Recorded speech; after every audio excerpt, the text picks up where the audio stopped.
Welcome everyone to this Saturday, April 24th edition of Money Banking and Trust, My Moving Titles in Commerce.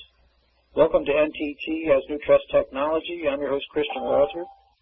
And we'll get started on, I keep on asking what kind of trusts or what kind of estate you're holding. And I'd like to tie that in with what I was talking about earlier several months back, and it was really tying it in with the key rule of signatures. Always look out for what type of relationship you're forming at a particular time, moment by moment, when you're meeting people, especially signatures, because the key is the rule of signatures in expressing the trust, and tying that in with really is the same thing as what type of estate are you holding your property in. Again, what kind of estate or freehold am I granting, or what kind of estate am I holding real and other property in? Is it an equitable trust, a common law trust, a statutory trust, and that all versus debtor-creditor relationship, which is all commerce, including all of the relationships associated with it, and those examples being, say, agency, administrator, leasee, bailment, or they're all under an estate of debtor-creditor and all in commerce. So then what law form as to the time frame and the tenure in prospective or retrospective, and I hope people have looked up those two words, prospective and retrospective, or the same for the unconstitutional means, which means the extinguishment of the rights through prescription. And are they not making or tricking us to a grant to uses and to hold under use as trustee season, considered as legal owners subject to the rents, the fees, and dues of the benefit of another? And what then is our status, our position in the relationship then granted? And what is the grant and purpose to the thing or something in application employed for service? And that application would be the contract or the indenture or the what we're employed, which would really be to a service. And also as to the length versus the temporary possession or the season, and the length of tenure, which is the time span of the relationship. So we've been tricked from the 13th century forward to present time, and we have been in feudal times all along in grants to uses as a popular mode of conveyance or method of trust formation of estate, employed and subject to the service under debtor-creditor relationship, whether by misconstruement or a lack of execution in expressing the trust by not objecting to protect our CCI or trade secret matters, thereby waiving the confidentiality and subjecting ourselves to the jurisdiction of the court in holding a debtor-creditor estate, after the right has been vested interest in the estate. So a grant to uses, in other words, in hiding the trust you granted them, to the fee-off-fee and fee-to-uses, or in other words, a grant to the trustee to use where the beneficial or the beneficiary/landlord has the right to take. The right to take the rent or foreclose on the possession for non-payment of the fee for the use of the estate of the real property held in tenure, the time. And we as trustees in possession are held in service or employed by the beneficiary/lord to use their property for a fee or a rent in return for the use/possession. And again, what type of estate are you holding property in? Tying that in together with the moment that you sign something, that's the question you need to be asking. Key, the rule of signatures. Form a trust with your signature, really. So let's go over some basic definitions. Black's Law 8th edition again. Give. Give means to voluntarily transfer property to another without compensation. And compensation could also be consideration. The example could be my interest. Now gift. Gift under Black's Law 8th edition. Exactly the same definition as give. 2, voluntary transfer of property to another without compensation. The two are the same, and it has a second definition. 2, a thing so transferred. And the thing would be the something that we were talking about 2 minutes ago, the res. Now, merger. Merger, the act or the instance of combining or writing. Merger again. The act or instance of combining or writing. And number 2, under contracts, the substitution of a superior form of contract for an inferior form as when the written contract supersedes all oral agreements and prior understanding. And now, let's talk about engagement. Engagement, a contract or agreement involving mutual promise. And however we all cherish those words, they were engaged. I'm going to jump back to merger again. Quote, when two parties have made a simple contract for any purpose and afterwards have entered into an identical engagement by deed, the simple contract is merged in the deed and becomes extinct. This extinction of a lesser in the higher security, like the extinction of a lesser in a greater interest in lands, is called a merger. Unquote. And that was from Black's Law, quoting from William R. Anson, Principles of Law and Contract, 85, and Arthur L. Corbin, he was the editor on the third American edition, 1919. So coming back to the rule of the signatures, how would you sign? All right, well, everybody's been asking about, let's put this more in practical sense, and they want to know how to, apply it towards bills and things. But let's come back to really, if you want a practical application, let's talk about the rule of signatures, because this is where it all takes place. It either diverges from trust or goes into trust. And you're the ones in control, and you're the one that's set into play. You're the one doing the act. So let's just put it this way. An example here. I'm going to form something. So let me see where we got here. I've got an example.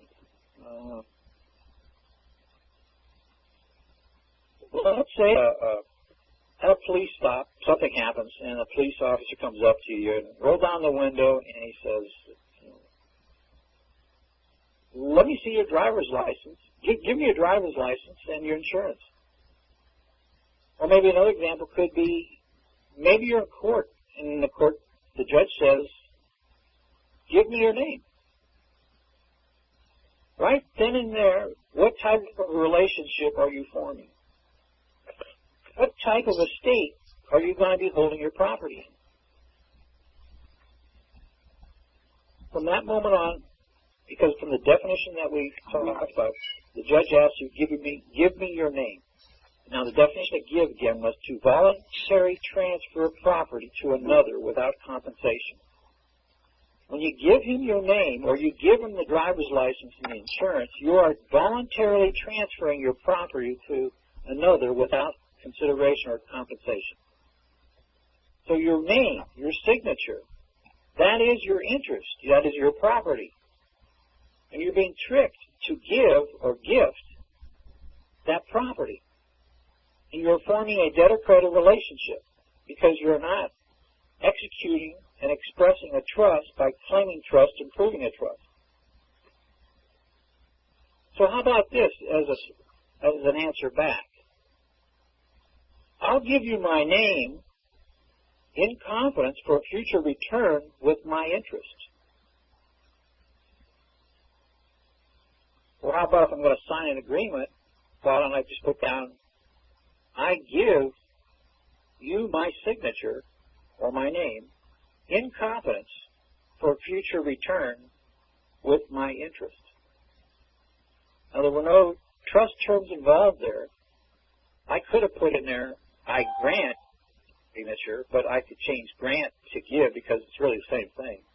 So I give you my signature, or I give you my name in confidence. And in confidence, if we've been around studying with Lewin, as we've been going through that treatise on trust, it said that the early trust was a simple trust was a confidence. It was a confidence. So if I give you my signature or my name in confidence, I'm really saying I'm giving you my name in trust, and I'm really making a special deposit. And that needs to be a special deposit in order to get it back, because I'm actually asking for it back. For future return, that's asking for it back with my interest. So everything is in there necessary to express a trust. I give you my signature in confidence for future return with my interest. And I could say that, or I could put it in writing, and I could sign by grantor and then my signature. Or I could sign by grantor, say beneficiary, or I could sign by grantor / trustee, depending on how I understand and which part that I want to play. Or I could just sign by grantor again all by itself. So give me your name, the judge says. Give me your name, that's the claim. And you need to come in with a counterclaim. The judge says, give me your name. That's the claim. That's the non-expression of trust and a misconstruing a debtor-creditor relationship under a statutory realm. A statutory trust also, which is nothing more than debtor-creditor under commerce. It's the claim. Give me your name. You're being tricked. So, what would your comeback be? What would the claim be? If I was just giving a claim, you've got to give a counterclaim. He asked you a question, you've got to ask him another question, the counterclaim. Your Honor, are you taking my name? Your Honor, are you taking my name? What gives you the right to take my name? What makes you think I'm the trustee? Now, he would have to prove that he was the beneficiary in order to take per use, because only the beneficiary has the right to take under a use. Remember, it's city key use and fee to uses, or trustee to uses. So the only one who has the right to take anything is a beneficiary. But he who claims trust has to prove trust. But they're misconstruing a trust. You're not expressing a trust or executing a trust. So he asked the claim, give me your name. The counterclaim is, Your Honor, are you taking my name? Because unless you're taking, I might not be wanting to give it to you. And remember, giving is to voluntarily transfer property to another without compensation. But I like to be compensated. So then I put in there, I give you my name in confidence for future return with my interest. Now, with my interest, that's a consideration. And that's the compensation. I want my signature back, and I want it back with interest. And my interest is that it's mine. If you comport that into the debtor-creditor realm, it splits up into principal plus interest. And then the interest is, say, $50 or $500 or $50,000 or $50 million.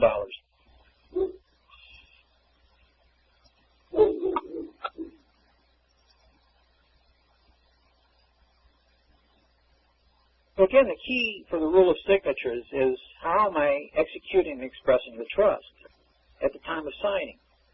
When somebody asks me for my name, or they ask me for my driver's license and registration and insurance card.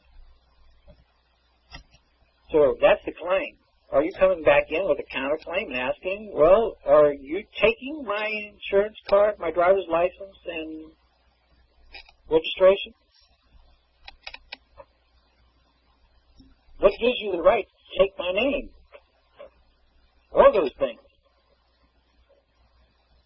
And what makes you think that I'm the trustee? Because I could express it as I'm the beneficiary. But they're construing it as they're the beneficiary because you're not expressing a trust. So therefore it goes under the debtor-creditor realm, and it gets enforced under a statutory trust, which is nothing more than debtor-creditor anyway. Again. So I give you my name, Crispin Walters, in confidence for future return with my interest. I could say that, or I could sign by grantor and my signature. But then I'm going to come in with the counterclaim,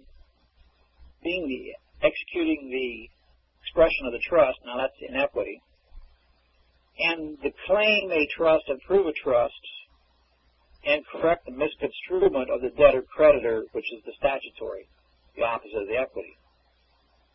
And by the way, the bingo here is claim a trust and prove a trust. And how do you claim a trust and prove a trust? Well, within or along with the UCCs and the county recordings. Those are your trust receipts under a definition of trust receipt in Black's Law. Trust receipt. A pre-UCC security device now governed by Article 9 of the Code. I'm going to skip the in-between there. Today, there must usually be a security, that would be a trust indenture, say, coupled with a filed financing statement. Now, I read through the Bank Officer's Handbook, and I was going to look it up, but I didn't have enough time to for the show. Really, it made a deed of trust is a more modern term. A more antiquated term back under the Back Officer's Handbook, a trust receipt was also known as a deed of trust. A deed of trust was a trust receipt. Deed of trust was a trust receipt, or a deed of trust is a trust receipt. So now my claim, if I claim a trust and prove a trust, that is by the UCC. Now that's the trust receipt. That is my deed of trust. That's the bingo. Deed of trust is nothing more than a recording of an act that was done. And then I would give notice, which would be the UCC and the county, and then go after the interest, which is the proceeds therefrom of my signature, the bonds, and liquidate the counterclaim, and go after treble damages. And a counterclaim, look up UCC 8-507. Entitlement holder under a counterclaim. Again, this is the bingo, right? It's an act. It is the claim of trust and proving trust. It's the execution of the expression of the trust. And that's all done under equity. And that will overcome the statutory debtor-creditor. Back to the definition of merger again. Tie this in with this definition again. The act or the instance of combining or uniting, and now two, contracts. The substitution of a superior form of contract, that would be the equitable trust, for an inferior form, that's the debtor-creditor relationship. As when a written contract supersedes all oral agreements and prior understanding. And quote, when two parties have made a simple contract, that debtor-creditor contract, for any purpose. Purpose is one of the things necessary for a trust, remember. And afterwards have entered into an identical engagement by deed. Remember, deed is the act. And that's really the merger by deed of trust. And remember, trust is confidence. So again, entered into an identical engagement by deed. The simple contract is merged in the deed. Remember again, the deed is merged by the deed of trust or the confidence. So the simple trust or the simple contract is merged in the deed and becomes extinct. This extinction of a lesser in the higher security, under Lewin, the security was the confidence, the trust. It was the pledge. This extinction of a lesser in the higher security, like the extinction of the lesser in the greater interest in lands, is called merger. Now, if they don't send me my special deposit back, which is my original written out form with my signature on it, there's a breach of trust, and I can come at them for failure of consideration in the breach of trust. And that's the colorable cause of action. And that's the failure of consideration on the public side for the failure of consideration for the private trust.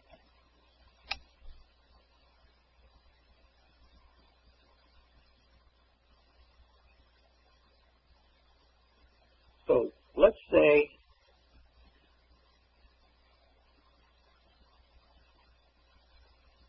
that the judge takes your name anyway, but only if he's the beneficiary can he take. And he is operating under a public trust on behalf of, or as co-trustee or agent say, on behalf of the beneficiaries, we the people.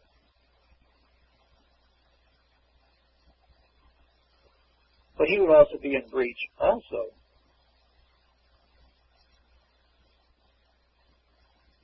But remember the claim, give me your name, and remember, has to be followed with a counterclaim.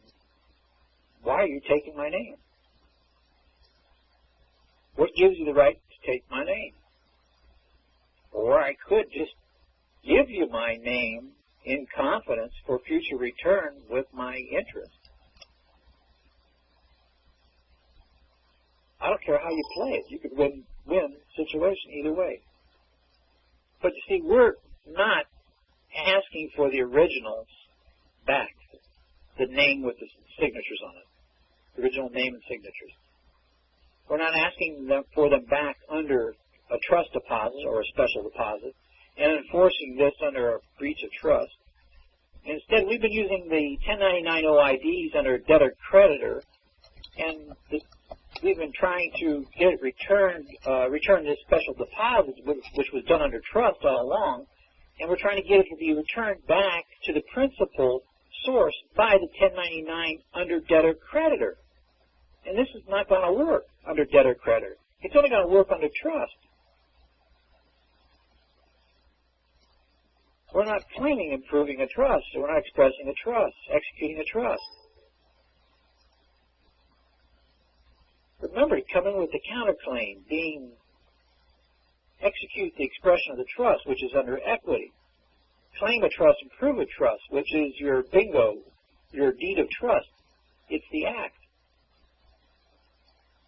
And correct the misconstruement of the debtor-creditor statutory, and then go after the interest, the proceeds therefrom, the bonds, and liquidate the counterclaim, liquidate the bonds, and go after 3 times damages on top of that. Under 8-507 UCC.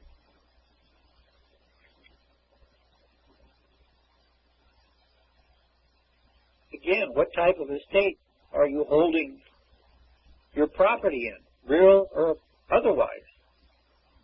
And the key, the rule of the signatures, at the moment you're signing, what are you executing? Debtor-creditor estate? Or are you executing equitable trust estate? Choice is yours. But we're not asking for the originals back. The original signed signatures with my name on it as a breach of trust, breach of special deposit. And we're not asking for the interest back because we're not expressing it to be a confidence, a trust.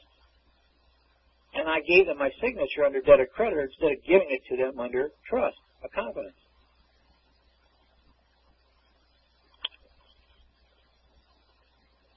Remember, trust deposit, where money or property is deposited to be kept intact and not commingled with other funds or property of bank, and is to be returned in kind to depositor or devoted to a particular purpose or requirement of the depositor, or payment of a particular debt or obligation of depositor, also called special deposits.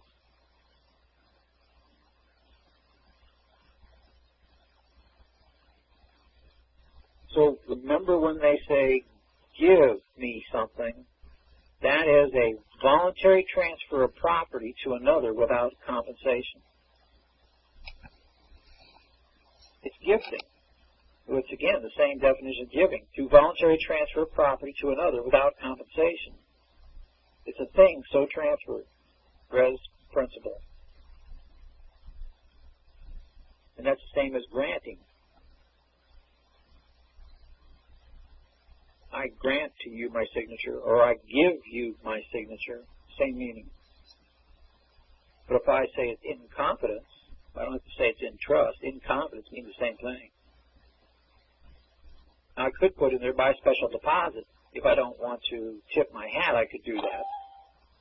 I could put in there by special deposit for return, future return, with my interest. But if you want to keep it more secretive, keep out by special deposit, because without that in there, there's no trust terms really in there. And I doubt very seriously if anybody would know that there was trust being formed. I give you my signature or my name in confidence for future return with my interest.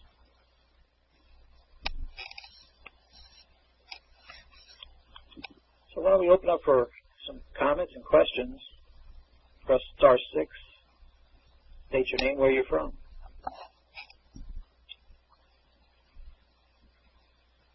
Hello? Yes. Who's this? Good evening, Christian. How you doing? This is Bill speaking from New Jersey. How are you? Hey, good. You? Good, great. You know, it's interesting we were talking about this subject tonight, so I was trying to think, I'm taking my mind around how do contracts fit into trust? And what I hear you saying is that if we sign a regular contract, a commercial contract, it is then absorbed into a trust. Is that what happens? Yeah, that's what that definition was saying. Where does that come from?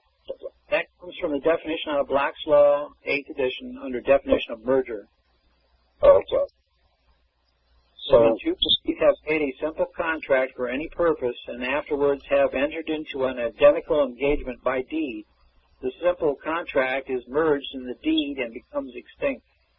This extinction of the lesser in the higher security, like the extinction of the lesser in the greater interest in lands, is called a merger. What is an identical act? What is that? Well, when the two of them enter into this trust relationship, here we have an identical act, and remember, no party needs to know that a trust is being formed. That's right.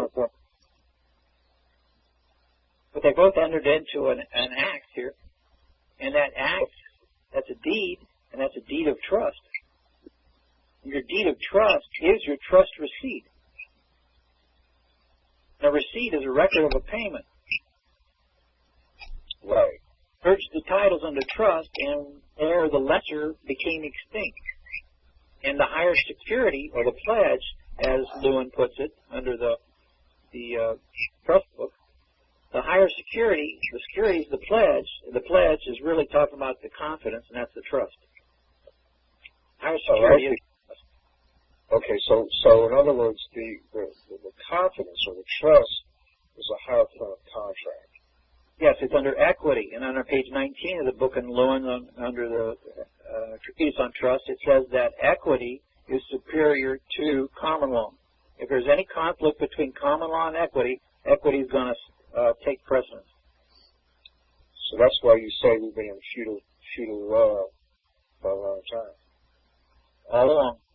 We've never left. They've never left it. They've caused us to leave it under, and we've gone over into the debtor-creditor realm where we're living in the public realm. Even when we think about contracts as being, very strong, they still have to go under the equity because contracts are commerce, a common law, but, right. but they fold into the equity. Right. Yeah, very interesting. And I like what you say about the claim when they say give me your name. That is, I'll give you my name on a condition. It's really a very appropriate way of handling that. Yes, and we didn't know that give, by definition, was voluntary transfer of property to another without compensation. Right. Well, probably we knew, we didn't think about it. So we didn't think of our name being property. Exactly. Right. You just transferred your property, you transferred your name for them to use without any compensation. Well, now here's an issue. Some people say, well, we can claim our name, own our name. Now we have the capital name, and we have, I guess, the birth name. How does that work? Can we claim either of those names as being ours? Well, I would say that an expression of a trust and how to put that name in special deposit. That's a res. That's a principle. That's a thing. Right. So you're saying that perhaps one of the things we need to put in our filing would be our name as well. Because I'm going to grant the use of my name, but only the beneficiary can take the use. The use being the rents and the fees for the use of the property. The only person who can take that is the beneficiary. Right. What I'm saying is, if our names are in trust, with exclusive use for the beneficiary, and someone else uses it, but we have a breach of trust, which gives us a remedy against those people who breach the trust, and that's proof excuse me. Yes, if you express the trust and claim trust, prove trust because you executed a trust. Yes. Right. So what I'm saying is, along with the other things you put in trust, by claiming it with the use of C1, would it be to our advantage to include our name? Yes, that would be trust res. Yeah, that's what we've been talking about all along. Your signature is your most valuable asset. Right, right. Months ago, I was talking about the same thing because I was talking about the rule of signatures back then. Yes, right, right. That signature is my most valuable asset. Actually, in the fiat world, that is your asset. Yeah, so if I'm going to grant my signature, I'm going to want some kind of interest for the use of it. But the only one who has the right to take any use or fee for that is the beneficiary.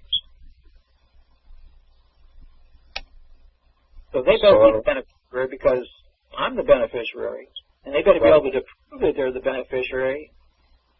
But remember, he who claims trust must prove trust, and they don't claim trust, although they may be operating under trust. But if I'm going to claim the beneficiary,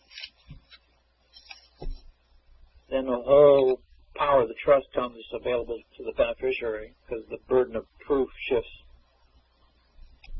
from the beneficiary to prove the claim, because the beneficiary doesn't have to prove a claim once he's established and proved trust. So in that case, we would ask them, as you said before, are you the trustee or are you the beneficiary?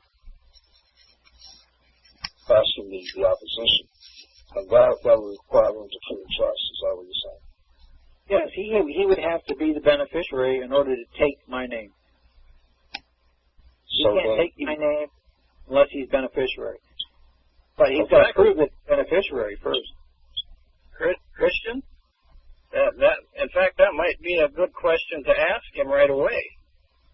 Yes, Your Honor. Are you taking my name? Yeah. Are you taking my name because you are the beneficiary? Or but what gives you the right to take my name, Your Honor? I'm not going further than that. Oh, okay. Well, but maybe we could do something similar by saying, let the record state that the court has taken my name as beneficiary. No, if you did that, then you would assume that they're beneficiary because you've given them that right to be beneficiary now, if you say it that way. Yeah, I would maybe say it differently. I would state that I was the beneficiary. Well, what I meant was make a question to that effect. Okay, that might work, yeah. You know, if you make a question, is the court saying that he's the beneficiary? Because that way, then you're the trustee or you're the beneficiary.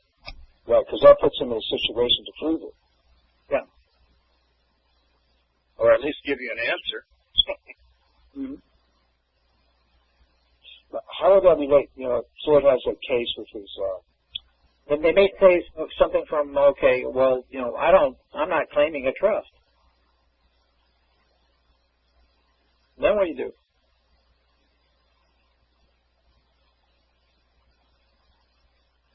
judge says, well, I'm not claiming a trust. You know, you asked him, well, he's the beneficiary. I'm not claiming a trust.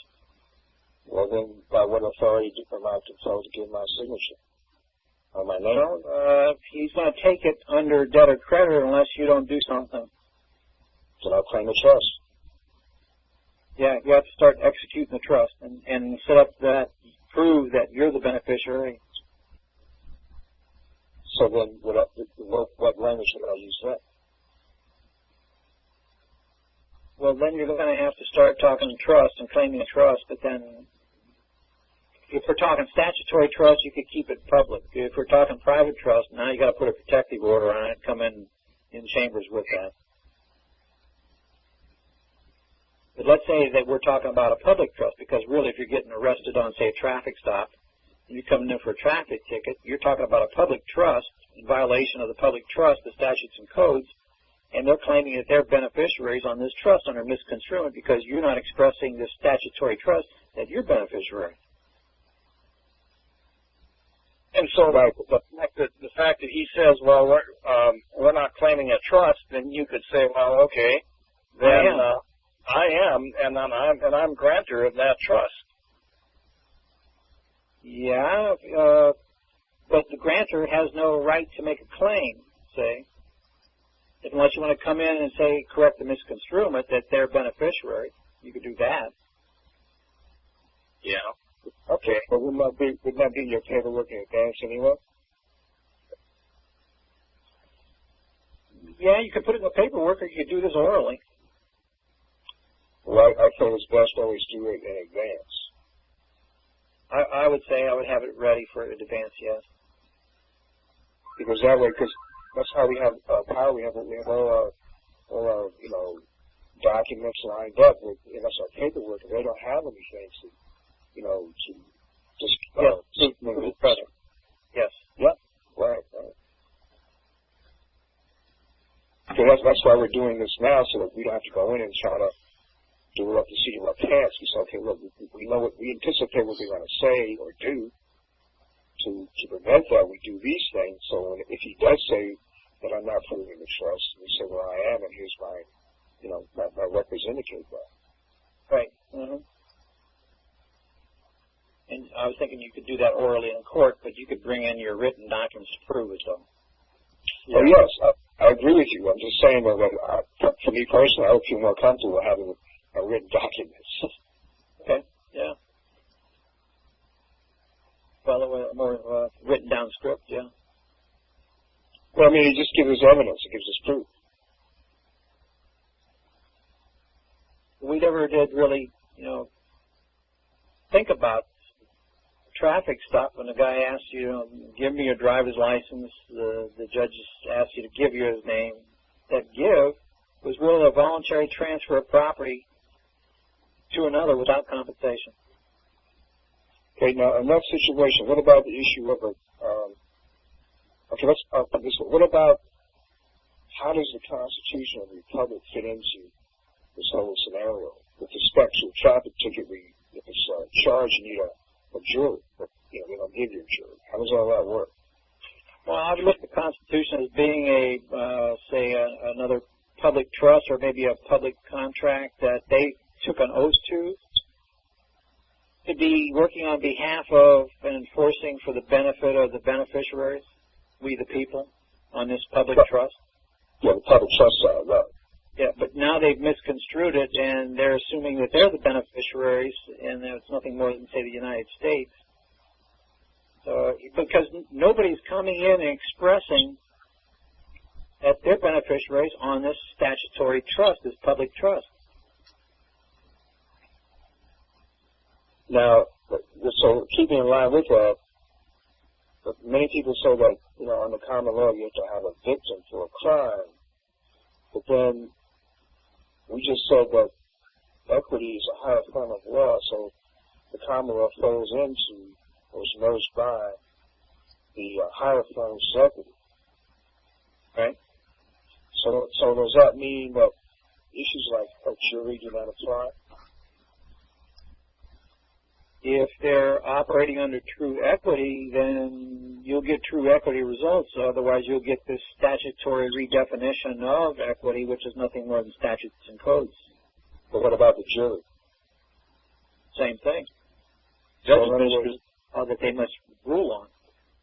What I'm asking is, if we go to equity, do we still have the right for trial by jury? Do we need the right to trial by jury? Well, I think under equity and a trust, you get to set the case law. You are the law of the case. Listen.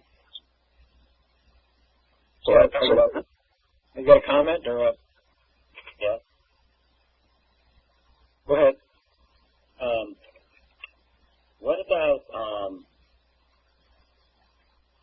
about if you set up a trust before you got stopped,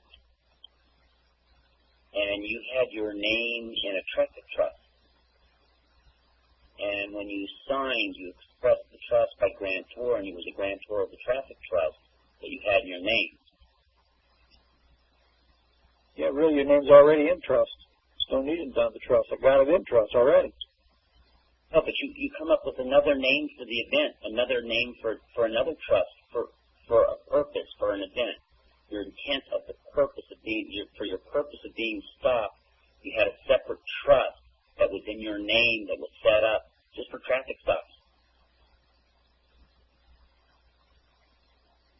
And so your name signing as whatever you want to be, that you were of a trust that was already set up, that you already had records for, and you presented him with records when you signed the name for the trust right on the spot. Okay, but then let's proceed a little farther. What are you going to do with it then? Well, is it going to make a difference in, say, the court appearance, or the judge asking you for, the fees, because under the assumed trust, I'm sure he's going to take the use, fees and the rents for it? Well, if it was already a trust, then the ticket, your signature on the ticket is the trust res, and you've already paid for it. When did you give it to the trustee? The trustee, you're going to have to make the judge the trustee. And so... What judge and when? The judge is going to, the case is going to be given to you. When he's going to, you can't make a trust in the future. It doesn't happen like that. Right, but maybe you could, what I would do is I would make the Department of Motor Vehicles or the Secretary of State or whoever you would send it to, the Sheriff's Department, let them be the trustees and co-trustees, put them on notice to that effect. Well, you mean once you make a trust? if you've already got a trust formed, which it sounds like you have, then you claim that trust. You have many trusts. It's like yeah, well, God. let's just concentrate on one. Pete, it's like God. He has a separate No, name it's not for like God. It's not like God at all. It sure is. It Exactly isn't. like. Don't be going off on a tangent. Let's just stick on this one. You're trying to prove you're either claiming a trust, but you can't set up a trust in the future. It's that simple. If you're claiming a trust that you know you have and that you can prove, then you can use that one. If you're trying to set one off into the future, you can't, because the trustee hasn't got the trust property yet. And without the trustee getting the trust property, then there's no trust. Okay, but what I'm saying is you set up a traffic trust. Well, that's fair enough, but you already have one by way of your driver's license. If you want to prostitute that name, you have one. If you want to what? Prostitute that name. Prostitute the name? If you don't want to use the sacred name that you're given, what do you mean? make the name to use? What do you mean? For the event that they would come at you for. What? I said, if you don't want to prostitute a name that is special given to you, there's no reason why you can't have more than one name. Well, no one's saying that you can't, but we're talking about trust. How does this relate to, well, what it is that we're talking about? Because you're going to have to give a signature. Or else he's going to pull his gun out. So I'm sorry to interrupt, but you know what? This is completely sidetracking the conversation. And I agree with you, Pete. We got to keep focused because otherwise we'll go off into tangents and these special matters. And Christian, you're doing some great work tonight, so thank you. Can we focus tonight on this? Yeah, I tend to agree, yeah. Thanks.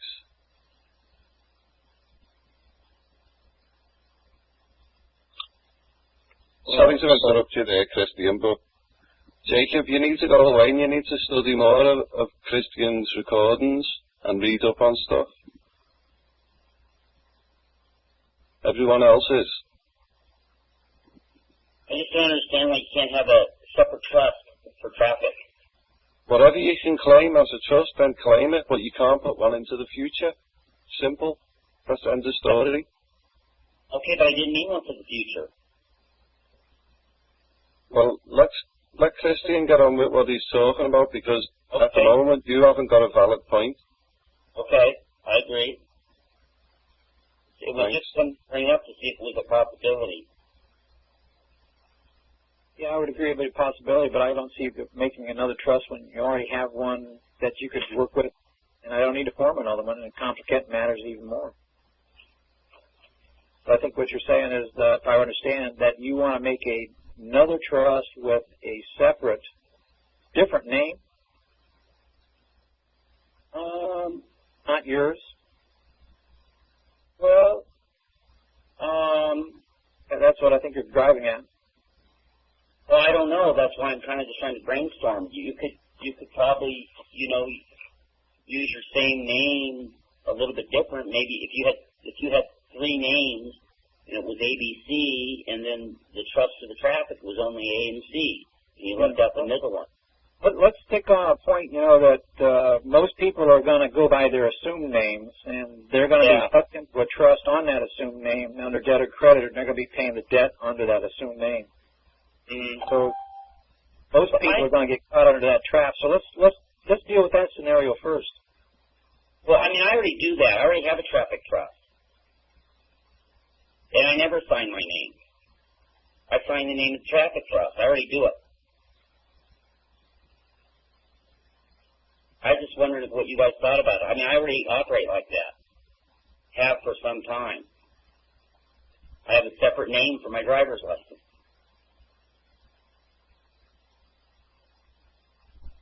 Right, but many people don't have that. Yeah, I know. So let's stick on the normal, by all means.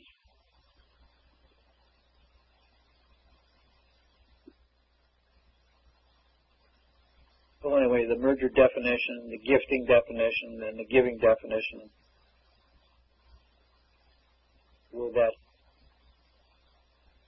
merger definition, I liken that exactly the same thing of what I see happening in the county also with the warranty deeds.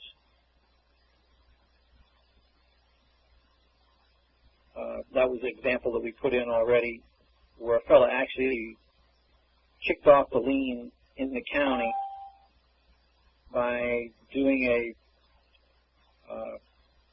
land patent or allodial title. But I don't think he really realized that he was actually merging titles when he did that. But by definition of merger in Black's law, this is exactly what he did when the two parties have made a simple contract for any new purpose, or for any purpose, and afterwards have entered into the identical engagement by deed. And simple contract enters into the deed, but becomes extinct. And this extinction is lesser to the higher security, like the extinction of the lesser in the greater in the lands is called a merger. So I see that's exactly what has happened in the county.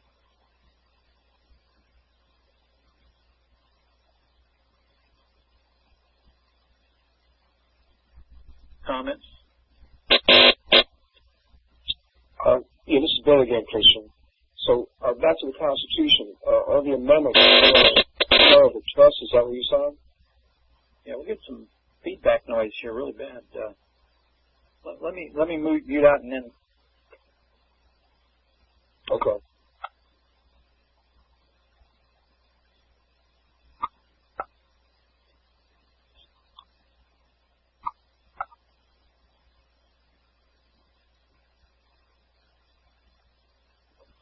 All right, press star 6. What was your question again? My question again is, like, with respect to the Constitution, particularly the amendments. Are the amendments part of what we would call the trust indenture? Is that how that would work? Yeah, I would say that that's probably you go by definition of constitutor. The constitutor, by definition of black ape. That was. Find it here quick.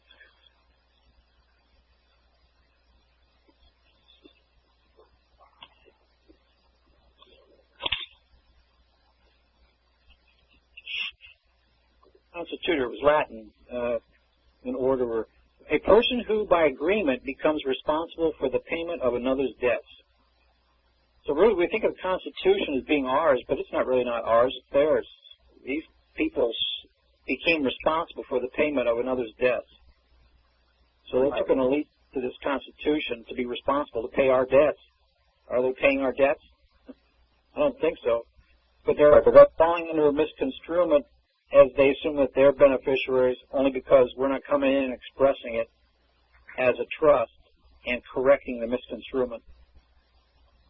So if you look at the Constitution as being a trust, yeah, I could say that it needs to be re-expressed and the misconstruement being straightened out. But that's nothing more than I'd liken it to that public trust again, which could be also the statutes and codes. Is that how you see it? Yeah, so but the thing now is that the Constitution belongs to the republic. Is that private? You know what I'm saying? We have the public and private sides. We have the U.S. as being the public. Is the United States Republic, is that private?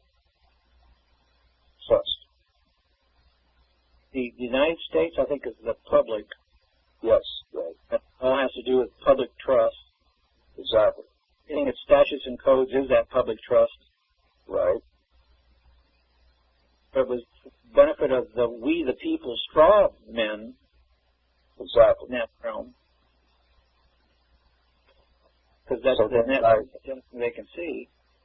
And those we the people under that straw man realm are responsible to their the duty to the statutes and codes did not break or be in bad faith or in breach of trust, of that public trust. For the benefit of the beneficiaries. Yes, which is we the people also of the straw man body. Now what about on the Republic side? On the Republic side? If the Constitution is a trust, all right, and then now we have beneficiaries as there as well because we have inalienable rights that can't be transferred, right? So, I'll go back to Declaration of Independence for that because we've got all the rights. Why do we need a Constitution even in there? The Constitution's not mine. It's theirs. Right. The reason for the Constitution was to pay the debt. Yeah. Make them responsible for paying our debt. Yeah.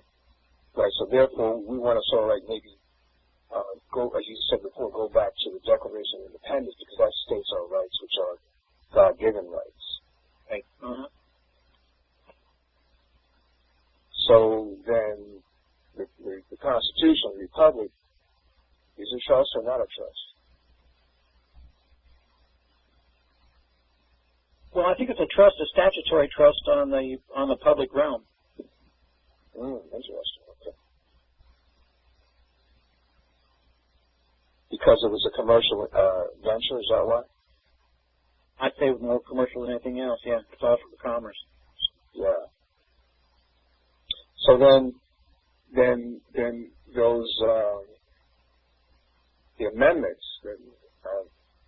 How do they play into that? Or do they have any value or worth if it's a public type trust?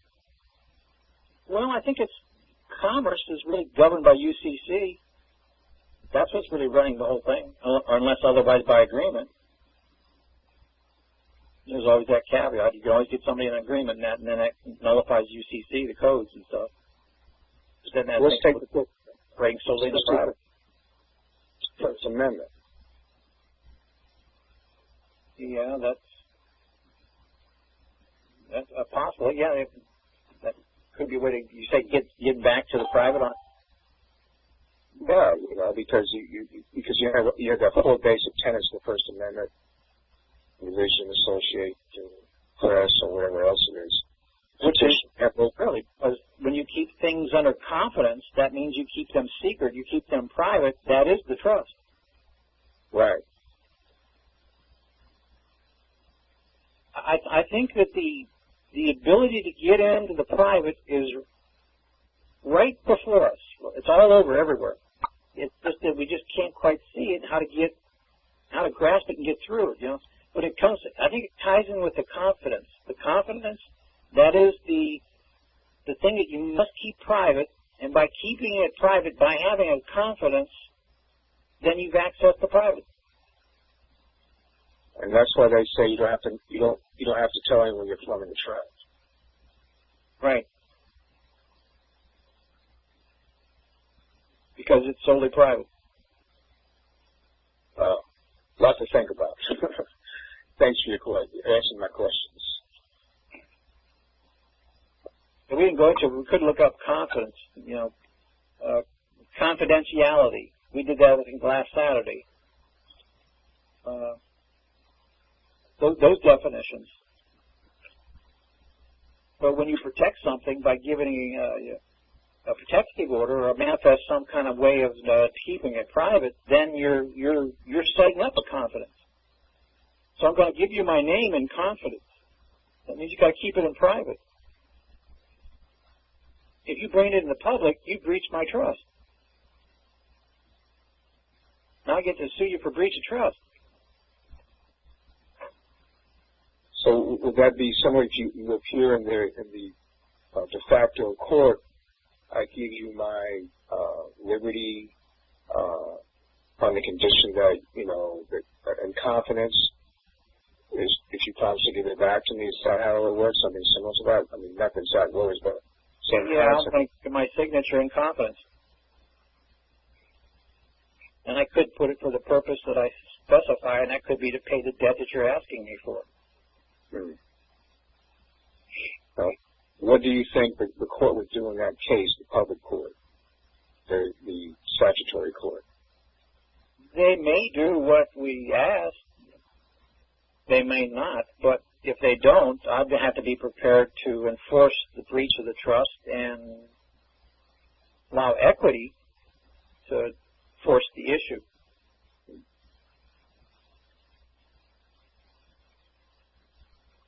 Remember, the onus probandi shifts from the beneficiary to the trustee. That equity's going to assume that he's guilty once the beneficiary has made a prima facie case by proving trust. Now all he has to do is make a prima facie case for a claim. He didn't pay me. He didn't do the disbursement, and the court of equity is going to assume when are you going to pay because you're guilty.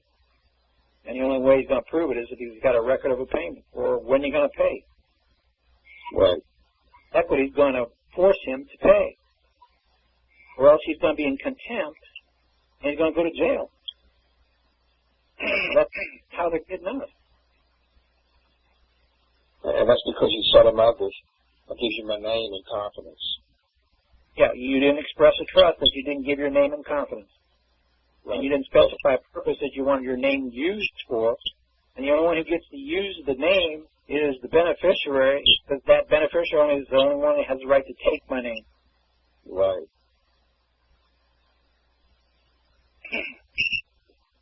Now they're assuming that I'm trustee, but that's under a misconstruement, say. The trustee to uses, beneficiary to use. So from left, trustee to the middle to uses, and from the right, beneficiary to the left to use. In the center is the use or the res. Right. And the only one who gets the use or the rents or the fees is the beneficiary, because the trustee has got possession of the property held in trust for the beneficiary. Well, if they're assuming they're beneficiary under misconstruement, I can always go in there and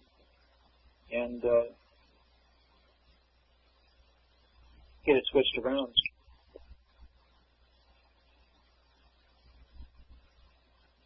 Christian? Yeah, Floyd, go ahead. How are you doing tonight?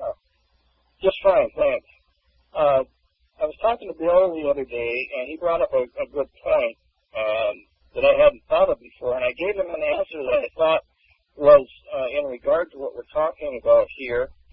But we're on the front of the bill that we get from whether it's a telephone company or a credit card company, whoever it may be.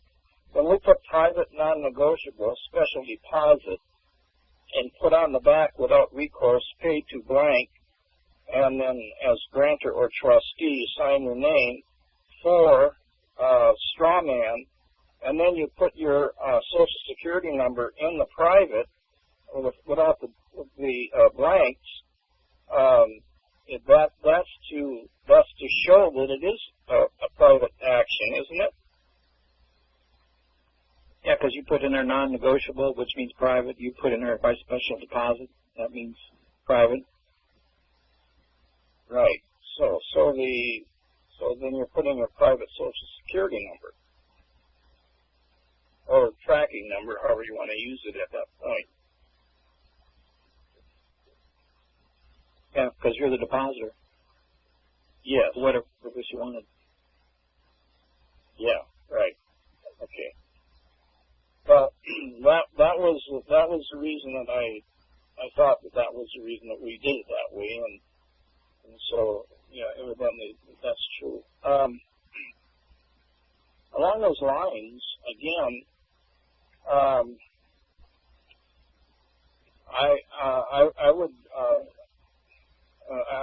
have two questions. One is, I would be putting a letter of instruction with my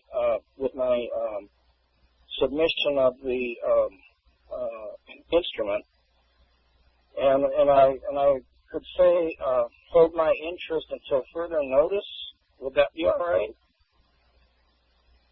Yeah. That's the same as for future return, you know. Yeah. Right. In other words, you're telling them to do something with it, but I want to take but I'm taking possession of that until further notice, and then I'll tell you what to do with it. Mm-hmm. You might want to put in there for, say, future return, though, maybe. Oh. Okay. All right, for future return. Okay. And then now I was wondering if you should, saying who you wanted to return to, because maybe I want to return to somebody else besides myself, and maybe that somebody else is the beneficiary. Okay. I want it back. I want my signature, my name, my property, or my whatever, you know. I want it back. So that sets up the in-kind deposit. Okay, so then when you send them the next part of the instruction, then you could say use the return. Let's see, use the deposit. Let's see, how could you say it? Use the deposit to return to the bill or the payment or whatever. How would you say that? I'm going to want to say I want interest, and that way I could get the principal back, and only the interest gets applied to the debt. Even though it doesn't matter if you're doing this as a one-time thing for the next 2 years? Yeah, it could, because when I say I grant or I give you my signature or my name in confidence for future return with my interest, you know, everybody's assuming that the interest is the principal. No, it could be that the interest was generated off of the principal, and maybe I want to designate the interest to be making the payment towards what it was, because I want the principal back, and the principal being that was my signature. That's just another way I might want to do it. Okay. That way, if I made the payment with my principal, my signature, then I'm not going to get my principal back because I've already used it up on the payment. Yeah, right. Okay. Well, that would give you a little more leeway because at the end of the 2 years, when you have to start making payments again, you don't have to make another trust. Or you don't have to activate another trust, however you want to look at it. Yeah, you could also put in there that this is a self-renewing contract or a self-renewing account. Okay, okay. All right, that's a good idea. Floyd, Yeah. one of the guys I'm working with, we had one of the first successes of closing down a court case using special deposit already. And what the guy did is he used the special deposit to pay 2 credit card companies, and he opened up a case to come at both the credit card companies that were coming independently at him. And then he used the trust res, and he appointed the judge as the trustee, and neither one of the attorneys showed up in court, and the judge actually closed the case. Didn't even dismiss it. Oh. Well, that's interesting because You might do it that way because there's some proof already. That seemed to work. Okay, so what exactly did he put in his an instruction to the company, or how did he handle it? To be honest, he sort of did it in a statutory way, and it worked perfect just that way. Well, if the attorneys would have shown up, would it have worked as trust? Yeah, he used a special deposit. Okay. He ordered his account to be paid with a special deposit, just like Christian said, and it actually went exactly like Christian said. And it's actually, it took him a long time though. It took 3 years. Well, I don't think we have to take 3 years if we do it the way Christian tells us to do it. Well, probably not, but this is just one that's actually already been done. Yeah. Well, Okay. I've done one, Jacob. I did one on my house, and it stopped them cold.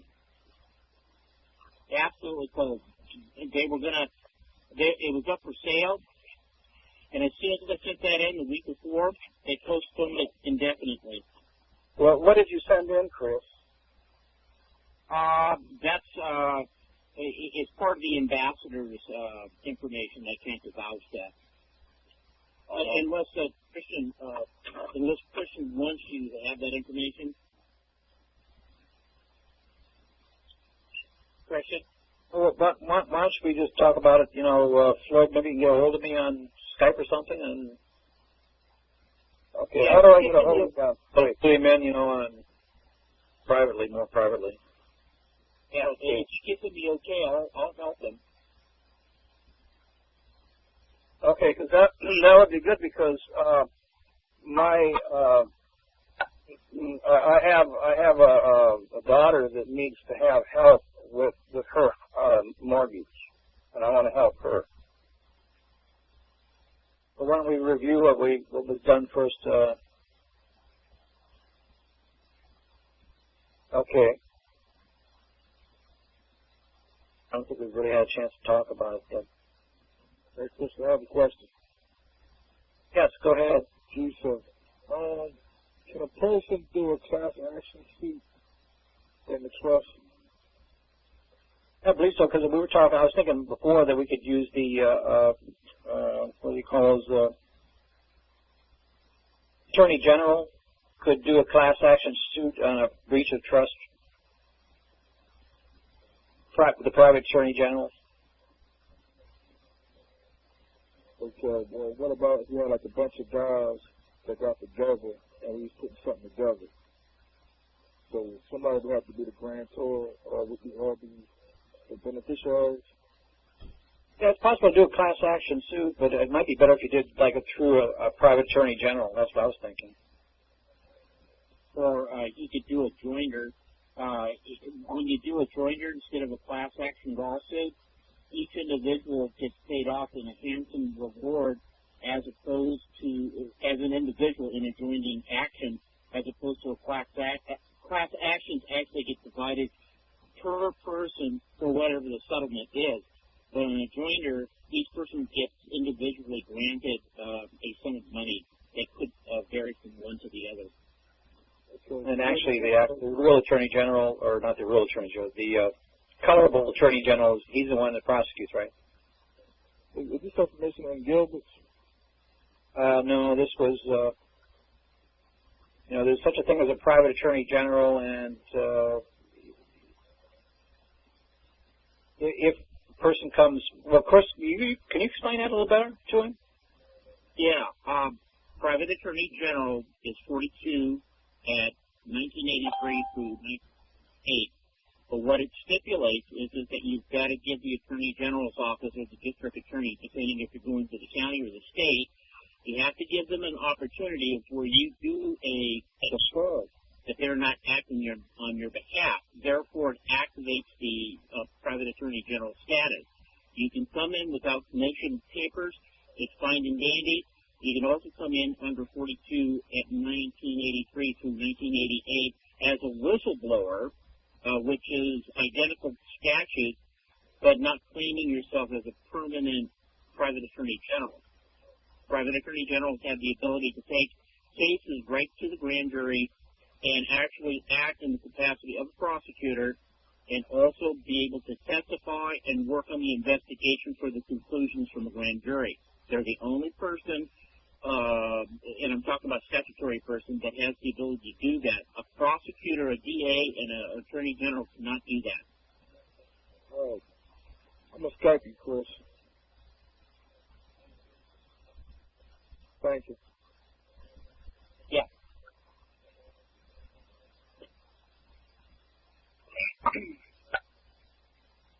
Okay, anybody else?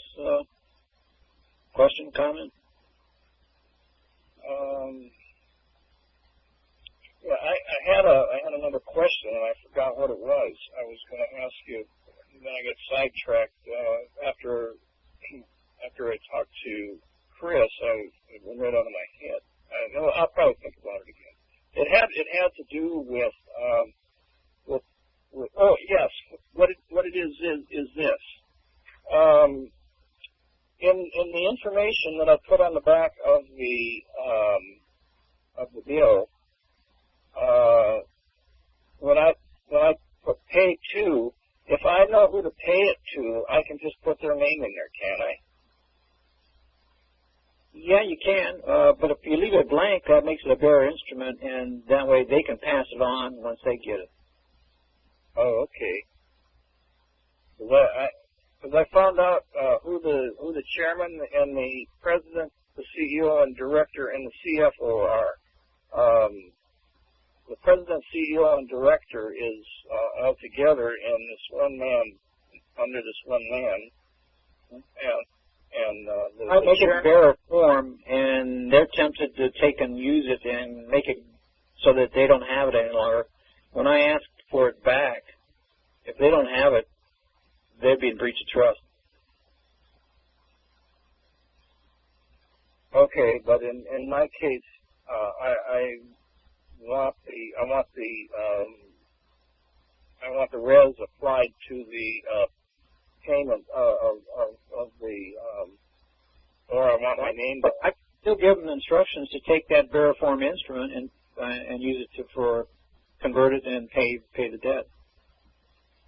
Okay, all right. Okay. If they don't pay the debt or they don't give it back to me, now they're in breach, maybe because they've sold it, So they're going to have to come up with the money and apply it to the debt. If not, they're still in breach. Yeah. Well, I wasn't going to wait too long in between sending in the first time and the second time. I was going to do it within 2 days or something like that of each other. Yeah, I don't really see any particular length of time. Maybe maybe by a separation of 1 day. Yeah, because I don't think in one day they're going to be able to, or that they're going to,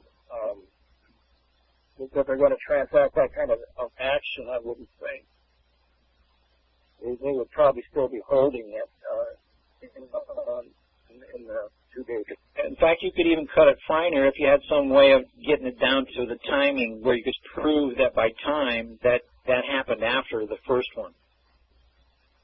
Like if you had a time stamp on there that was like down to the hours, as long as it was past the first claiming when I made the payment on the second one, if I could prove that by a time stamp, then I would, I could even do it within, say, minutes within each other. Well, I would have proving a timestamp. Otherwise, to play safe, if I didn't have a timestamp, I'd want to go by dating because I could transfer by the dates, you know, to the 2 different dates.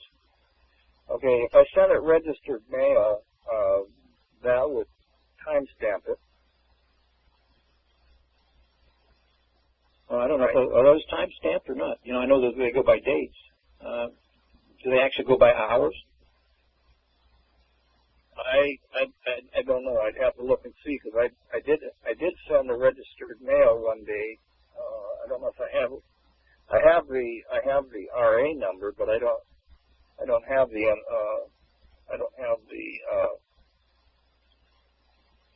the time or anything like that. As long as I can make it so that, you know, they fall in a sequence and are separated, and I can prove that they're separate. You know, one came after the other one. Okay. That's about as close as you could cut it. Otherwise, I would go by the date route and make sure they had a different date.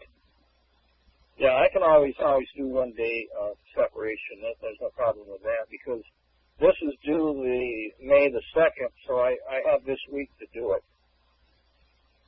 Because all we're talking about is merging titles, and as long as I can prove that I did one thing over another and it's separated by minutes, then I think I'm playing it safe. Yeah. If I can't get that close, then I want to do it by just the days, separated by a day. Okay. Yeah, I'll do it that should work on. The delivery confirmation has a time on it.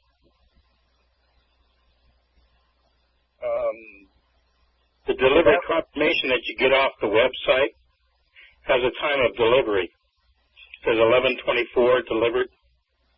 Yeah, but if I was going by that, I might have already, by the time I find out that they got it, it might be, you know, 3 days later.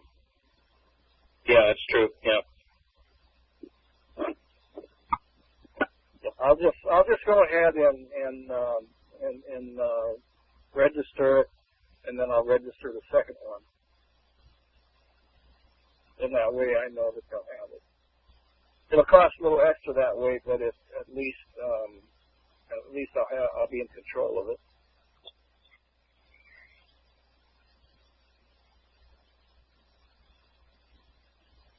Okay, another one?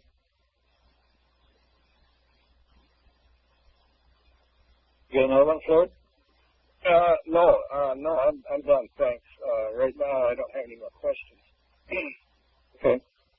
I'll let you know how it works out. Anybody else? Yeah, Christian, I've got one for you. Hi, Pete. Go ahead. Yeah. What it is say you've set your trust up and you give it a title number and everything. Then, as the trust is going along, you know, things are happening within the relationship. So, you document everything and you want to put it in the paperwork that then you want to bring to the judge. So, as far as I'm aware, and I would like to think that it is like this, is that because of the claiming of the trust, you've kind of noticed it into the public, and now you've got your evidentiary documentation. So, by sort of keeping a diary of what's happening in the trust relationship, is that documentation then sort of evident, you know, does it bypass the hearsay rule because it's already been noticed into the public? Yeah, well, here where we have notaries, the notary keeps a registry or a diary. And that diary is really, or that registry is really the record. Some states don't require that, but other states do. So that independent record keeping, that record, yeah, that's the actual record. That's a diary. But that's kept by a third party that's independent, got clean hands, and he's an arm's length. So you might, if you don't have a notary over there that can do that, maybe just an independent person that was clean hands and at arm's length, they could keep a record. That diary, that record would be, you know, another third witness. So could you do it as like an affidavit maybe, and then get them to stamp it, something like that? Yeah, maybe you could take it to one of the lawyer notaries up there and have them, I don't know, do they notarize it? Does that make it become a public document then? Yeah. Christian, can I give just a little bit of information of what one of our groups out here is doing? Yeah, go ahead. Well, what we found out is notaries are getting in trouble for doing this paperwork for us. So what we did is we put paperwork together, and it's as easy as just putting your own paperwork together, is to have a third-party neutral go in and have a jurat that person is putting it in the envelope under notary seal and not making the notary liable for it. It's just as effective, and it clears the notary from being a liable party. Do you understand what I'm saying? Yeah, he's got a particular problem over there. They don't have notaries over there. The notaries are actually the lawyers. Oh, really? Uh-huh. Okay. And they charge it an arm and a leg for the notarizations. Okay, I just wanted to put that in there because we're having our notaries that have been doing all the processes being taken out by the state, Secretary of State, for doing the presentment. So what we did is we just created documents that allowed a neutral third party serve the documents and have that jurated by a notary and have it mailed right there on the spot. That way it clears the liability in the notary. Okay. Okay, Pete? The same thing was said for him to do anyway. I was just thinking, in England you have the Church of England, right? Yeah. What about an ecclesiastic person? You know, because they're considered to be they're competent. In good faith. Yeah, right. You know, like maybe because historically they're ecclesiastical, I guess, court or standing. Maybe that might be a source for you to investigate. Yeah, sure, yeah. It was just, what I wasn't sure of was, if I'm going to go to the court with documentation, where does the time go up to? Does it go up to when I've claimed the trust and that's when I've given public notice? Or can I continue that documentation on as what's happening within the trust? So knowing that it will help if a third party, keeps that documentation, then that's a big help.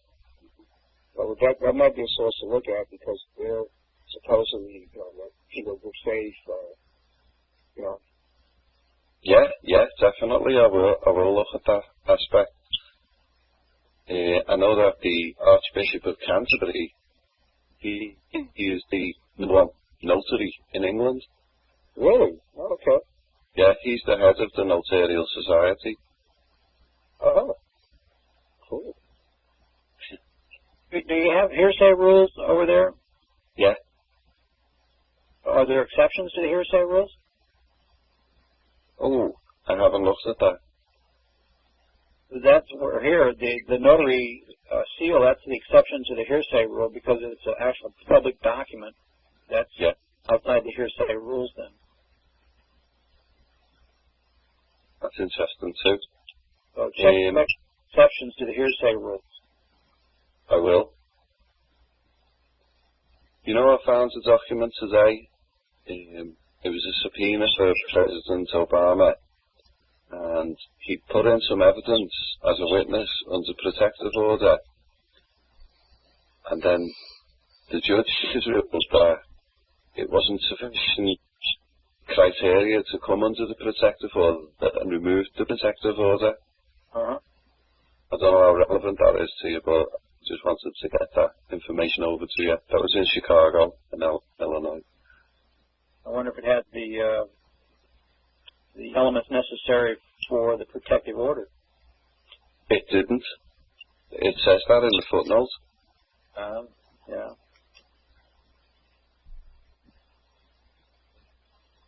Got to conform to what they can see as being an actual protective order with the number of elements necessary, whatever it is that fits that jurisdiction. Yeah. You just can't come in. Christian, it's JC. Yeah, JC. Yeah, you can shed some light on it. Hi, good evening. Yeah, well, I actually did the same thing, Pete, and in one of my matters, we filed a protective order, and it's purely discretionary. You can allege all the factual matters, and you can go off of what we have a bit of a template here that you can use by district, and they list all the elements that you should claim in your protective order. But it's still up to the judge to determine if he thinks that is relevant and worthy of being protected. That's why, and ever since I saw that, it makes me really hesitant to put anything like that into public because he can automatically waive that for you. So the idea of the notice and just coming with the notice and then withholding everything else, I think is just the only way we can operate. But then you bump up against the evidentiary rules of whether or not that is going to be, that notice is actual, not just notice, but actual evidence. So you're playing with either releasing it into the public, having a court release it because he does not deem it CCI, or you're going to have it dismissed and not looked at and reviewed because it's not entered into evidence. Okay, here's what I see right now. I think they're going under the assumption that they're trustees at that point, and the trustee, per his discretion, can go either way. Ooh. Knock him out of the box as being trustee.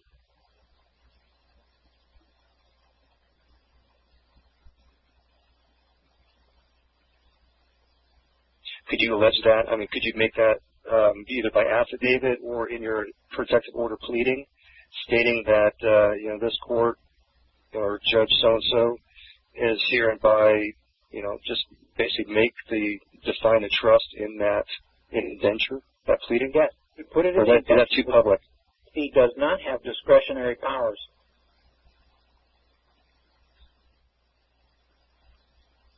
Put it in the indenture that he must recognize CCI information. Or redefine him as not being the trustee.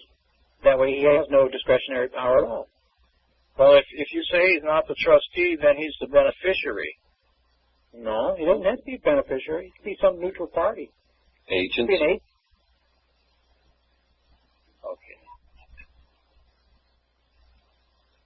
Okay, because you're coming in as grantor, and if you're going to make yourself grantor trustee, then won't you have to? Do we need him as a trustee? Maybe I might have to keep him as trustee. If we need to keep him as trustee, then don't give him discretionary powers. Spell out in the indenture that he doesn't have any discretionary powers, and then he must take CCI information as secret. So he's a co-trustee, but he's got a lesser standing in the trust, like by way of the indenture that you've given him, and you've got that. Yeah, we're the grantors. We are the law of the case. If we're not getting what we want, change the law. Yeah, coming in with our true intent. Because as grantor, you can be beneficiary, and then as beneficiary, you can tell the trustee what to do anyway. Right. Under a mistake. If you made a mistake, well, it wasn't that way, sorry, you did it wrong, you got to go back and do it again. This is how we're straightening things up. This was a misconstruement, sorry. You don't have discretionary powers. Now what in a day-to-day situation, if you come in with that to a judge There's been a few interesting cases over here. I'll get you for breach of trust on the public trust. In his public office? Yes.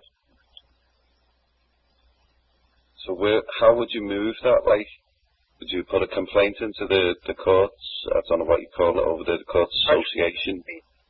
Make a charge for that. Sorry, someone just came on. I missed you there, Christian.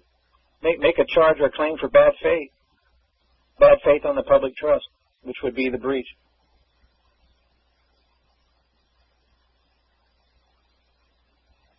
Is that going to be the breach of his oath to the public trust?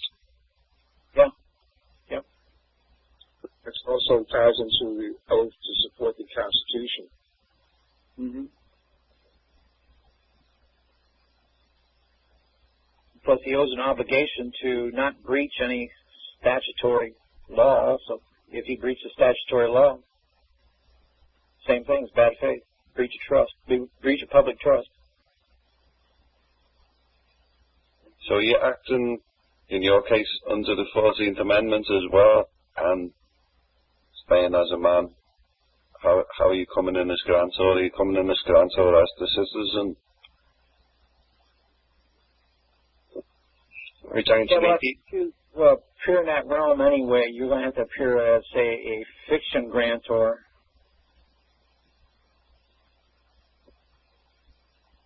Unless you keep it private.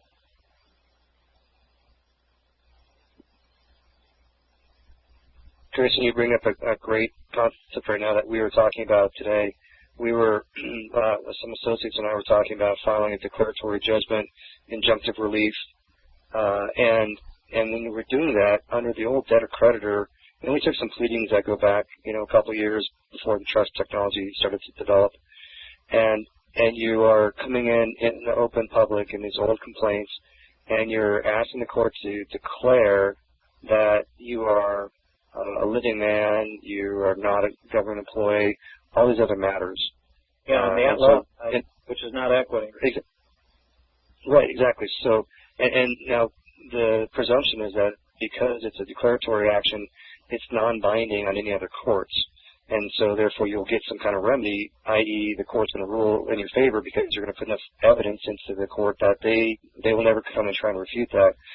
I think that at least in today's courts, 5-10 years smarter about debtor-creditor stuff and the Patriot movement, I think that they'll destroy those arguments and not give you the remedy that you seek. So my intent in working with these types of declaratory judgments and injunction actions was to try and figure out how to do just what you said. The petitioner is the straw parties. The petitioner is coming in and making the action or making the claim and seeking the court to rule on certain matters only in respect to the petitioner as a straw man in relation to the corporation fictions, because that's who's interfacing with each other. So now in the background, you might have one couple sentences in there understanding where, and I need to refine this, maybe you can think about this, but understanding, for example, you might want your two sentences where you are declaring that that there's somehow a trust in existence and that you're acting as the beneficiary grantor. See Exhibit A, attached here 2 for more, and that's going to be kept in the private that you'll send in the judge's chambers about who this other party is. You can't even have 3 parties on the complaints anymore. You can't have this living man, real party interest, grantor coming in there, because they will just remove that caption set and replace it with the straw parties, the corporate fictions. So how would you recommend, if you're going to do that kind of a declaratory action, coming in colorably, but yet still getting the same remedy, which is the court to declare the distinction between the living man and the BC? Third party intervener? XREL. So as a third party on the actual caption set? They'd probably look at that third party as being fiction also, though. Or they would compress it, and that's what actually happened in one of the matters that we have, is they literally strike that third party out of there, say it's a non-existence, and then just use the straw party et al. Versus the respondents et al. And they get rid of it. So they don't even acknowledge it. In fact, they consider that a mistake of parties. Do I really need to put anything private on there anyway?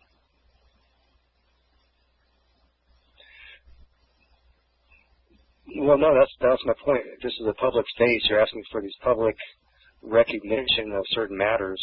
But I would also, as long as we're going to spend $350 to walk into court and file an action, why can't we then file, as long as we have something colorably alleged in the public, why can't it then send to the private side all the documents that claim and prove the trust, and that is that the trust exists and that the straw party and the living, breathing man are two different parties, and get some kind of relief that way.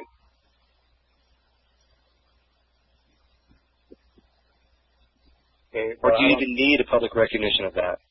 Do you think that's off base to even seek the public court recognition that those parties are different? On the to recognize the real man, you mean? Recognize the real man? Well, public recognition to recognize that the straw party plaintiff and the real man are two different entities. I don't think we can make any reference to the real man in there. That's totally, like, if you did that, you'd be breaching your own trust.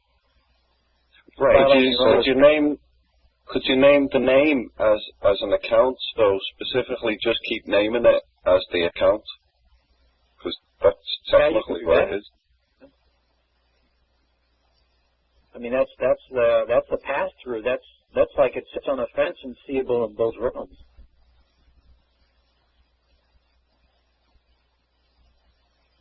Part of the way I was resolving that was by simply coming in and always talking about the petitioner alleges this, petitioner alleges that, and then whenever I talked about me, the living man, I would say the undersigned, and the undersigned always had a by ellipse signature.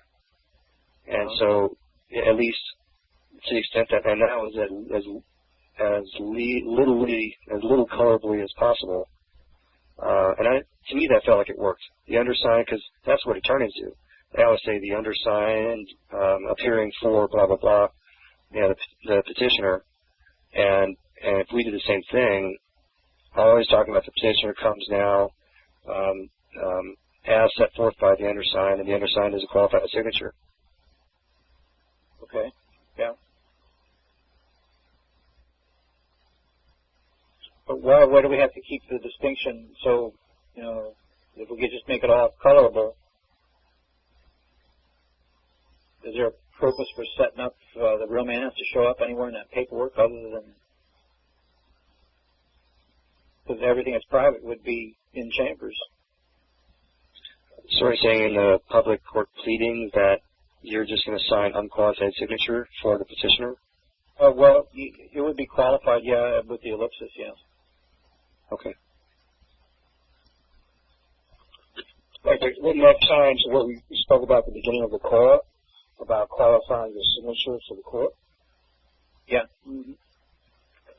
So then what he's asking, what I'm getting out of the dialogue is that he's saying, well, look, if I go in on the public side with the caps, how do I maintain, how do I protect myself?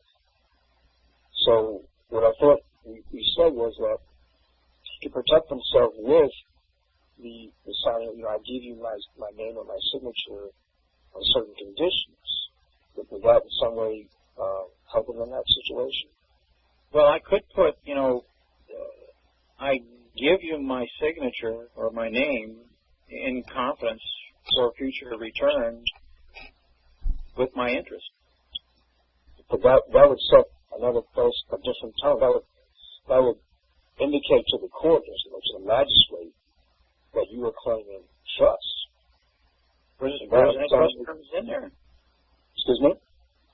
I give you my name or my signature in confidence for future return with my interest. I agree. I'm just saying let him know that you're going to. And there's no wording in there that's trust terms. Now, he can construe it any way he wants to, and they're probably going to construe it colorably, which is what I want him to do. And then when it comes down to signing, then I would sign with the ellipsis. Now, nobody can change me, but my intent, other than myself, can get me off what my intent was, because I intended that to be a trust, and nobody can say otherwise, as long as I'm alive. Right. Can you clarify what ellipsis, what it means? Just a second, please. But I was trying to. It seems like he was trying to protect himself in the public, and I was thinking maybe this new statement would help him do that. You know, he would have some leeway. Well, yes, because really that was an indenture. All it doesn't look like an indenture. I give you my signature in confidence for future return with my interest, and then I sign it. So he would be expressing the public the statutory trust. Yeah, I could put that right above my signature. You know, maybe put before that, I could put without recourse. Without recourse, and I give you my signature, you know, I'm putting like a disclaimer in there. Okay, so that's the case. And he's modified statutory trust because he shifted it to his advantage. Mm-hmm, right. So would that be, was it JC? Mm-hmm. Yes. Was that what you were trying to say? That was part of it, and it was part of it because the idea is that we're coming in representing this straw party. It's no different than when you walk into court and you present your birth certificate and say, Judge, the defense here presented before you on the table. You can ask any questions you want. It's similar to that, except you're doing it in your pleadings, and you're doing that by using the terms to be undersigned by ellipsis and your signature qualifying that. So I like what you're saying. I give you that statement. I give you my signature in confidence for a future return of my interest, and maybe perhaps the sentence for your signature in the closing. What I was driving at was in the declaratory action. I'm trying to rewrite the old debtor-creditor pleadings that come clearly into the public, reach the public trust by exclaiming all over that they're not a 14th Amendment citizen, they're not a government employee, etc., and do that colorably. Keeping our own trust by doing all that stuff, yeah. Right, exactly. So I'm trying to rewrite that to make it so that we can get a declaratory injunction against certain things, and then we can use the same action to have a venue to go to the judge in chambers and get private things settled, so that once we have the trust established, we can come in and prove it, demonstrate to him, and then have him declare that, oh, you know what, you're right. I don't see any of the paperwork or evidence that demonstrates to me anything other than that this trust exists, that you're the beneficiary of that, and that you're not the trustee of these other actions. So therefore, and then he'd have to figure out how to come into the public and put that in his orders or his final judgment. And he may not be on top of things enough to be able to make that transition. So, sort of we're cutting some new ground trying to get the courts to maneuver in our favor. Right, right. That way there's nothing private on it. Everything's all colorable and can be construed as colorable. Like, for example, I just thought of this, so forgive me for botching this up a little bit, but you can come in and you can make a statement like, petitioner is a resident of this date, so that the court has venue over blah, blah, blah, or semicolon, the undersigned, hereinafter known as, or the undersigned, more clearly identified via Exhibit A, held in private as confidential information, and on and on and on. But in that one statement, you are including Exhibit A, which is all the CCI that about who the living man is in relation to the 14th Amendment and the BC, and so you're having a single statement there that by the incorporation by reference, but you don't attach it or include it, or if you do it by a notice, and then you send that to the judging chambers in private and say, Judge, this is for your eyes only, and or you set up a protective order for that matter. There's a couple ways to go about doing that, but that's another way to consider that. So the undersigned further recognized via Exhibit A attached here too. What do you think about that? Could you review that again, the last paragraph? So you're coming in and you're stating claims as the petitioner colorably, and as put forth by the undersigned, more clearly described by and through Exhibit A, status and standing documents of undersigned, attached here to, incorporated herein by reference.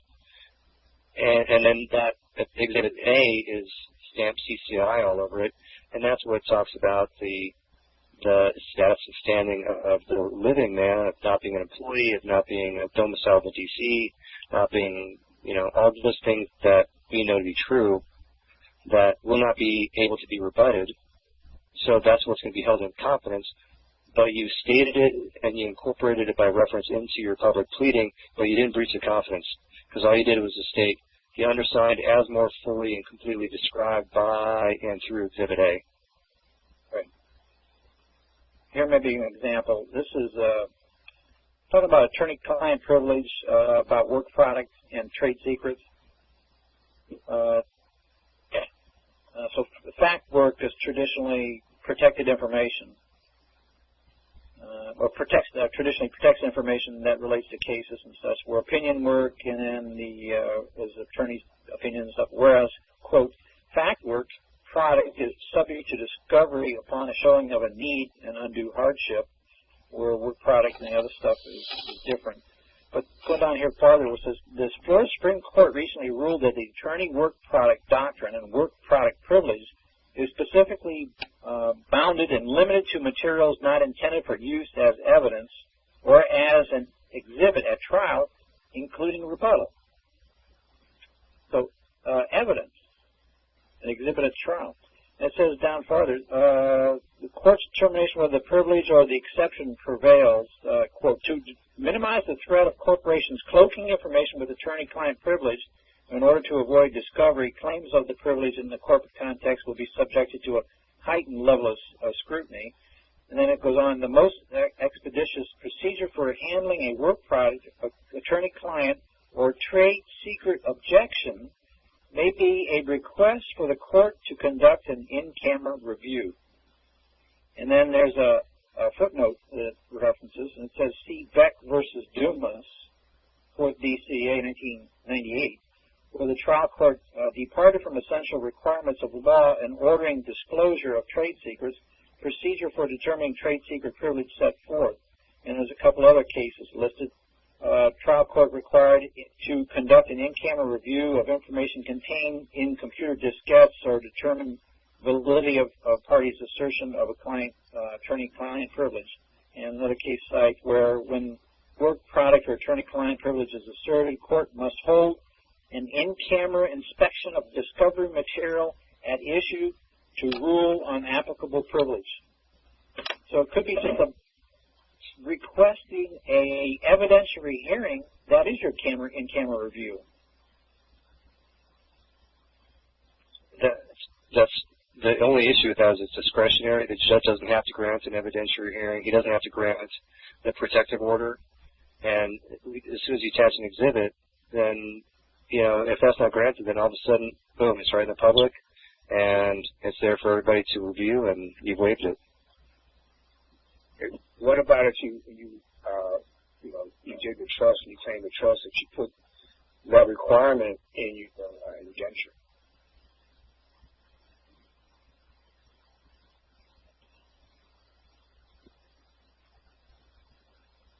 Okay, say that again. In other words, you were saying before, we said that if we're not getting what we want, we put it into the indenture of the trust. So he's got to go into court, but he's going to claim the trust that he puts into his trust that the court will review, his CCI and then camera. That's part of the trustee's responsibility. Right. Right. Would that in some way help him out? I would think so. Yeah, I would think I would. It would, provided the judge A understands it. He understands that a trust has been created. B, the breach of trust could subject him to penalties and litigation. And 3, he is concerned in any way, shape, or form about your ability to enforce that via litigation. And I think when you walk down that ladder, I don't think the judge, number 1, is going to get it. And 2, even if he did get it, he wouldn't care about your Patriot litigation, because the other court is going to back him up and probably throw that away and not give you or me a remedy. And I'm just trying to look at the brotherhood of the robes as they protect their backs and the banks. Right. Now, taking the equity side of the court, so you can't get in there. Right. The thing is, though, that would be part of your due process, right? Yeah. Okay, so now, are not the courts responsible to provide the citizens with due process? They take an oath to do that, right, to the Constitution of the United States. Yeah, that would be, the violation of due process. They're going to allow that to slide through. Yeah, they would be doing bad faith, and they would be in breach of the public trust. Now that would be called enough to come in and attack them on the public side. Right. So you get involved in this. You get involved in this private loop, though, because in that second piece of litigation, you're going to be claiming the breach of trust, and part of your evidence is going to be, again, the material that they allegedly breached, which is still your CCI, and that's your due process. And so they breached the trust, they breached your due process, failed to give that to you. So you have a constitutional argument, you have a civil rights argument, and all of those things then again have kept in confidence, and it gets sticky and tricky through that whole process of how you can slip up at any one of those steps. Well, we never said it'd be easy. You're right. So, but I'm just saying, though, that the civil rights, I think, are different from constitutional rights. Constitutionally, right, I mean, the judges take an oath to support the Constitution, and part of that is to protect our due process. In the face of the matter, if they fail to do that, then that alone is sufficient. The other stuff, whether we have to go into improving our CCI, that's sort of like secondary to the main issues of constitutional law. You fail to uphold your oath of office. And you're right, I misspoke. It is constitutional. That was my quick tongue. So, anyway, I think it's a very fascinating approach that you're working on, and maybe these comments can help give you some direction or shape. They all help. They all are pearls not thrown before swine. Yeah, right. Well, that's a good thing. That sounds great. I mean, I see your dilemma, and it is a good one. And we all, have that potential adversary waiting for us. The 600-pound gorilla. Yeah, right. Well, if we can't get into equity, we ain't got any gorilla. Well, I was looking at the course of the 600-pound gorilla. When we're holding by least the 900-pound gorilla, but it's just a matter of getting through the doors, getting it to be seen. Yeah, letting it loose. That we have to take 3 steps backwards and look at this again, from a different angle, and maybe we'll see something different through trust eyes that we didn't see before. Yeah. mean, again, if no one needs to know what trust is being formed, and we put those things in our indentures, that were, just trying to negate their ignoring of what we want, then maybe it's not going to be an easy fight, but at least we have it on paper. It's like something's better than nothing, as opposed to saying, well, they're not going to do this. Well, maybe they won't, maybe they will, but we put the energy in with our indentures saying this is what we want. At least, consciously we have a higher vibration, a stronger position, rather than not having anything. What is that first indenture that you referenced? What do you imagine that being? Well, I would look at, what you want to do. I mean, which objection do you think they would, well, first is your name, but you got to protect your name, right, first. That's your seat, or your res. You want them to grant you the right to go in chambers for the CCI. You want them to give you the right to do the protective order. And whatever else you think that they're going to knock you down on. That's what I would put in there.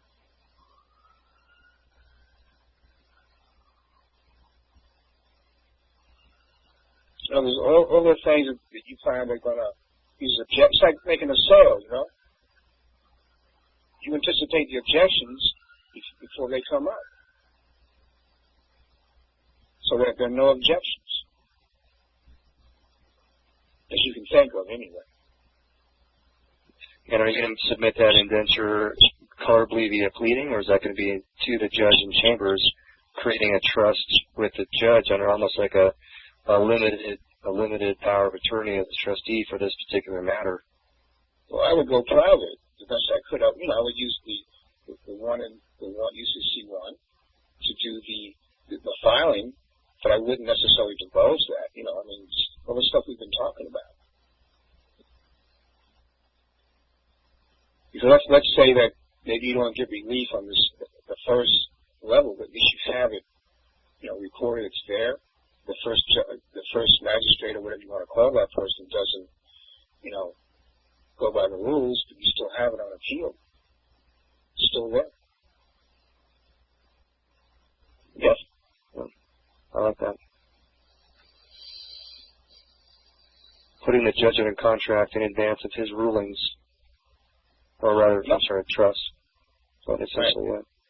Well, the only thing to get notes on that three-liner there, we are the law of the case. We just have to set the law. Right, but here's the thing too. Now, the judge, he, as a public official, he cannot disclaim trusteeship. Is that right?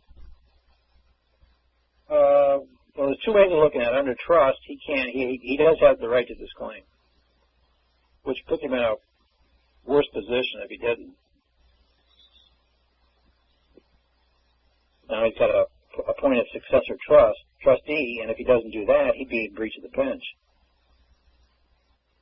So then, really, we got him, in a difficult situation. Right. We just need to see what the next move that we need to do, because they can just disclaim and then sit there. But then it's up to us to take the next move. So you're assuming that, okay, in JC's case, JC's going in to make a claim, and you're saying that the court, the magistrate, will just, not make a move and thereby stalling the claim. Or he'll just give it back and say, I don't have to do this. So he disclaims by doing that. Oh, I see. Okay. So what will we do then? Yeah, he doesn't say that a resulting trust forms, and he's not going to appoint a successor. So then it's up to us to do the next, the breach in the bench, or along simultaneously breach of the trust. Would you do that by way of an interlocutory appeal on? And I see it's in private. He hasn't breached anything in the public, so you can't do an interlocutory. You'd have to, you couldn't do a motion to enlarge time pending the resolution of that breach of trust, but you'd have to sue him again in the private on a colorably on a breach of trust, and then bring it into the private. But you'd have to figure out how to pause your first court case long enough for that other thing to sink some teeth into the judge. Right. So we're going to I don't see any bill along with writ of mandamus, injunctive relief.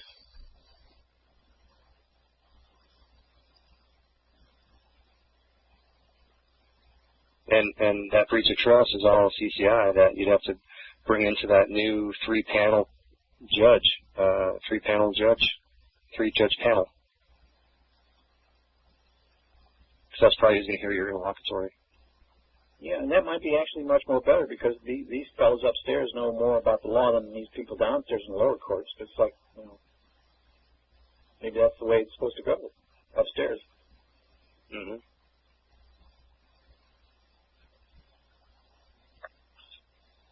Now, the equity is that more on the federal side or is on the state side?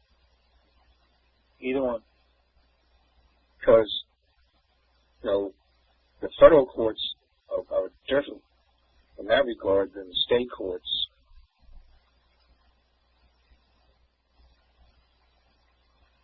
It might be easier to get state court than federal for equity.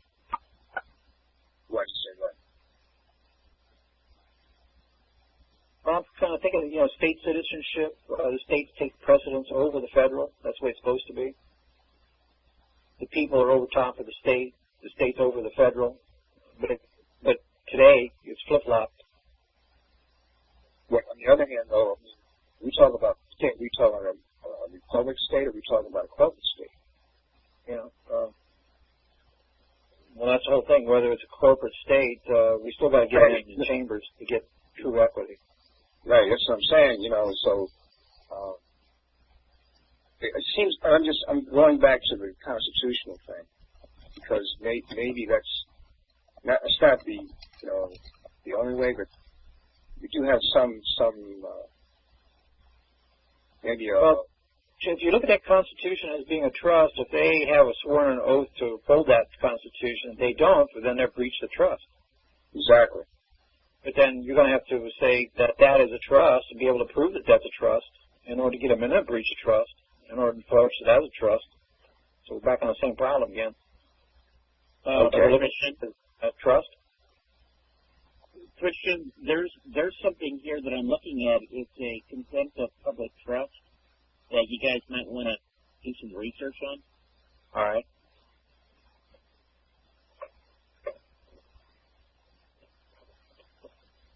How many 100 pages is it? It's pretty long. There's a lot of different ones. But you're right. If they are not under oath following what the Constitution says, which they have jurisdiction and authority over commerce, and they're breaching that in any way, including trust, they're in contempt of trust, from what this is saying.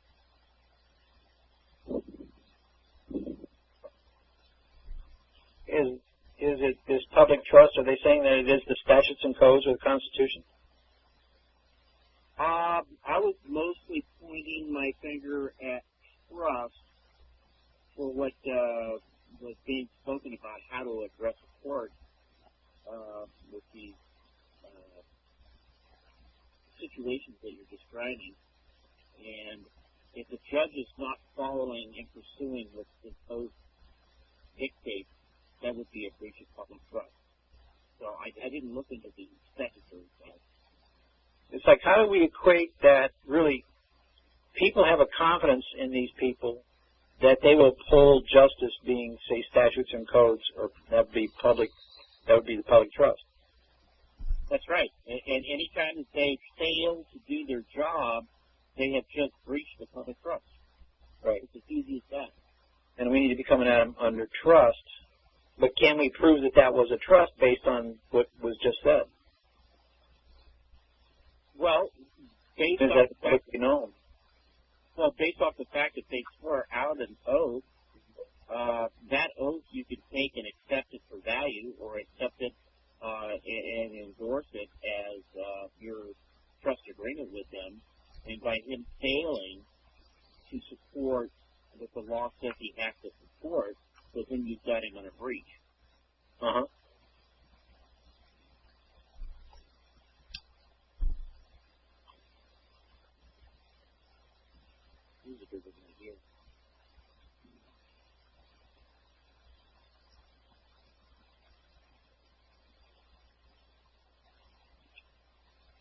Sounds looking good. I'll do some research on it, and I'll post it over there on our site.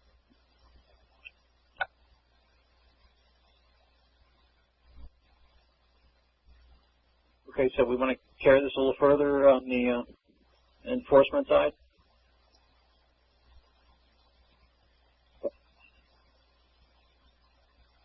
Enforcement's a big thing. I mean, like, enforcement sounds like a wide open territory. Well, it pertains to us, like what JC was saying, how we're going to bring this in camera hearing, get it so that they recognize our CCI information. Exactly.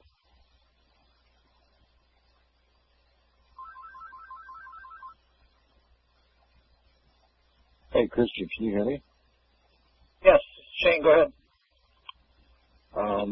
Sure, real quick question. I'm trying to sort of see where you guys are going with this enforcement thing, because I don't completely get this in your area, but this is, I don't know if this is off track, but I was just thinking about what you're saying. Are you saying in effect that you can take the BC and when they're asking you for the name, say, basically I'll give it to you in exchange for something?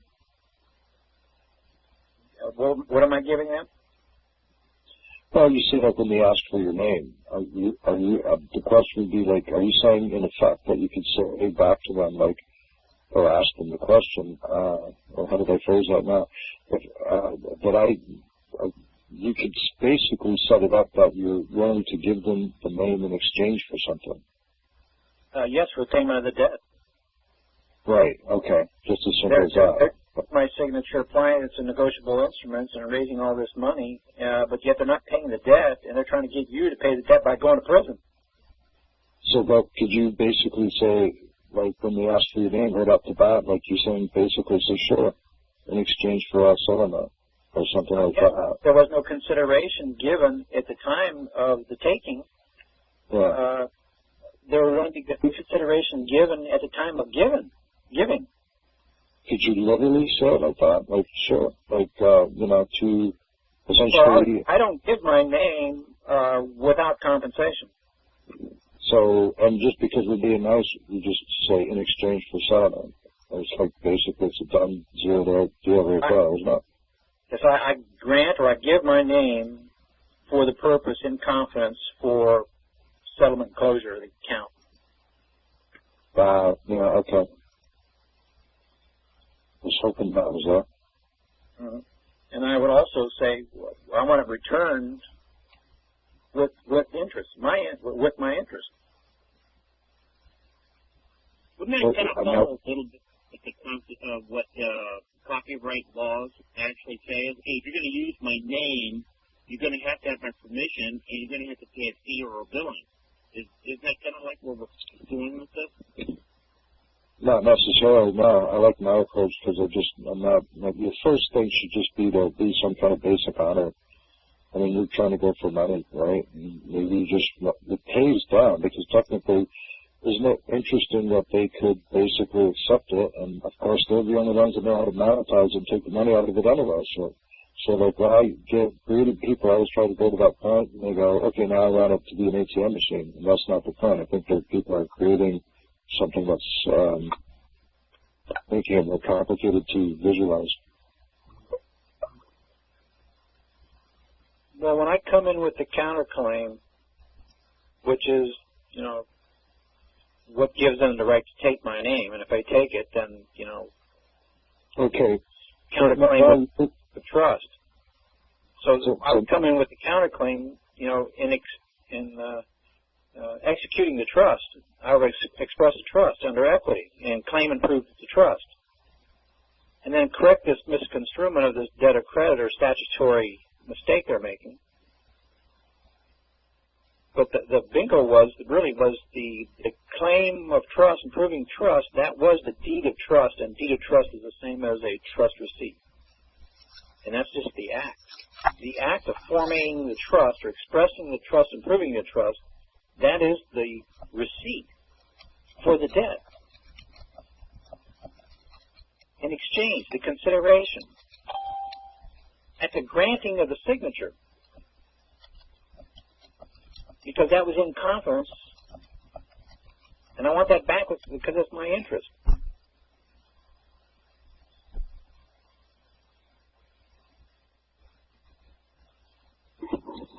Christian, one point there I just want to bring up while you're at that juncture is you've given the consideration, which is the name. Now, I was reading about some cases there, and it was saying that sort of like the performance is the consideration, so whereas otherwise it would be more like favour, so it'd have to be written somewhere so it can be seen in public. That would be on the notice. You'd be giving notices. Yeah, as long as it's written, like, and, you know, people are aware of that, then it's then can be seen in public, like. Yeah, so I'm going to voluntarily transfer my property to them, except this time it's going to be with compensation. And the compensation is they're going to use it for exchange of the debt title with the asset title, and the asset title being my signature solely, really. And I just put this color below all those stuff looking on there that they can utilize it in their debtor-creditor realm. But really, I'm only merging titles. I'm merging an asset title with a debt title. Hey, Christian, how you doing? This is Gamba. Hey, Gamba. How you doing? I just had a quick question for you. Wouldn't the signature, it seems to me, is more so of a certification of the labor. Wouldn't you agree with that? As opposed to it being under debtor-creditor, but under trust, it signifies an equitable asset. It's a thing. It's a red. The signature. Okay, I agree with that. It's like you got to think like on both sides simultaneously. Okay, it's a debt title or it's an asset title on one side, but then it's the other thing under the colorable realm. Okay, not a I realize that what's happening simultaneously, now I'm in control of both sides, and I can colorably, they're going to do it this way, but all along it's my wording in here, and it's being done under trust. Mm-hmm. So under the definition of merger, when the two parties have made a simple contract, that would be the debtor-creditor contract, for any purpose, and then afterwards have entered into an identical engagement by deed, the simple contract is merged into the deed and becomes extinct. And that deed would be it's merged by deed of trust. And a trust, that's confidence. This deed of trust, the paper is the colorable thing that we all think. No, under trust, that's confidence.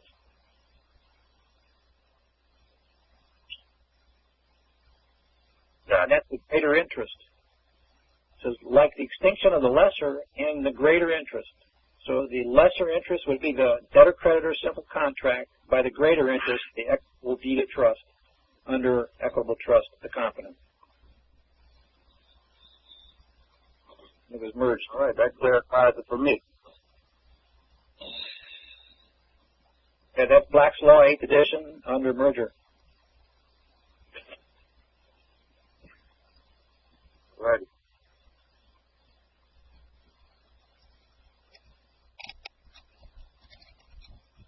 I think we've got a problem with always, thinking in the duality mode that everything is really operating in due to our social conditioning, our brainwashing. But now if we start thinking, hey, there's another realm that's working simultaneously, trust, and that's the only key that we were missing. Now that we understand debtor-creditor awfully well, I would say by now, and when we start applying the trust end to it, I think we got the capstone on the top. Yeah, I definitely agree with you with that. All we got to do is maybe tweak it a little bit here, this one way or other, and well, it definitely has to be tweaked. There's no question about that because the level of results that we're getting is even under trust. It's just not. It's not to what we need. I believe it should be well higher than what it is.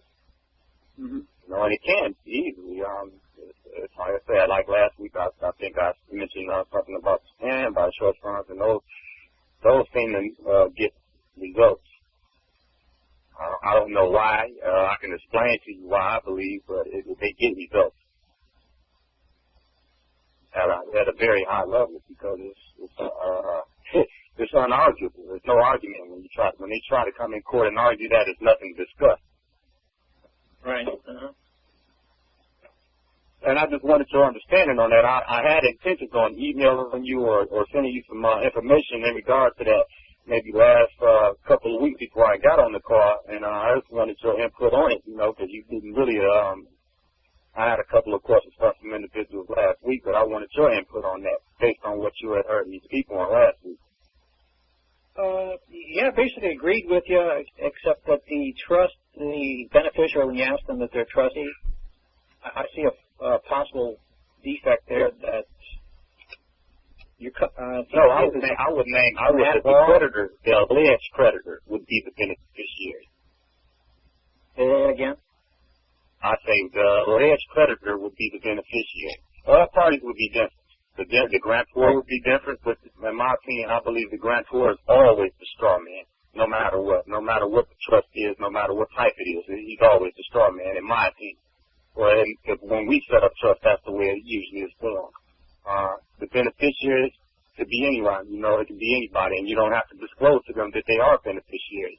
The trustee, in my opinion, should be different from the grantor. I don't believe where you could use the grantor beneficiary role, but I would make those parties different as well. And there's ways of doing this. You have to do it the way that the company would do it. You have to get trusted friends, trusted parties, people who are competent, people who are able to act in these capacities, and it could be done that way because otherwise they look at your trust as a joke. It's really being construed as a joke, and it's looked at as being an alter ego. Yeah, but if it's private, then they wouldn't really see that thing, and then they couldn't make fun of it. That's the thing. If it's in the private? Yeah, if we kept, say, grantor and trustee, if we were grantor and trustee, but if that was strictly private, that wouldn't be known in the public. And how could they even... Well, when it comes to... Now, here's another question, though, Christian. When it comes to litigation, because that's going to come, and they're going to attack the trust, and they're going to try, and someone's going to have to defend that trust. How would you do that? Well, that's going to have to come out of high.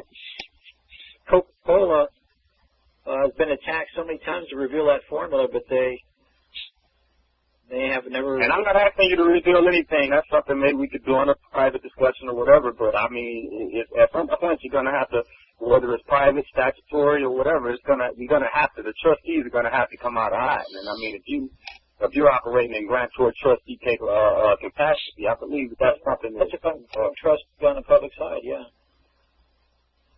But if they don't know that I'm a trustee.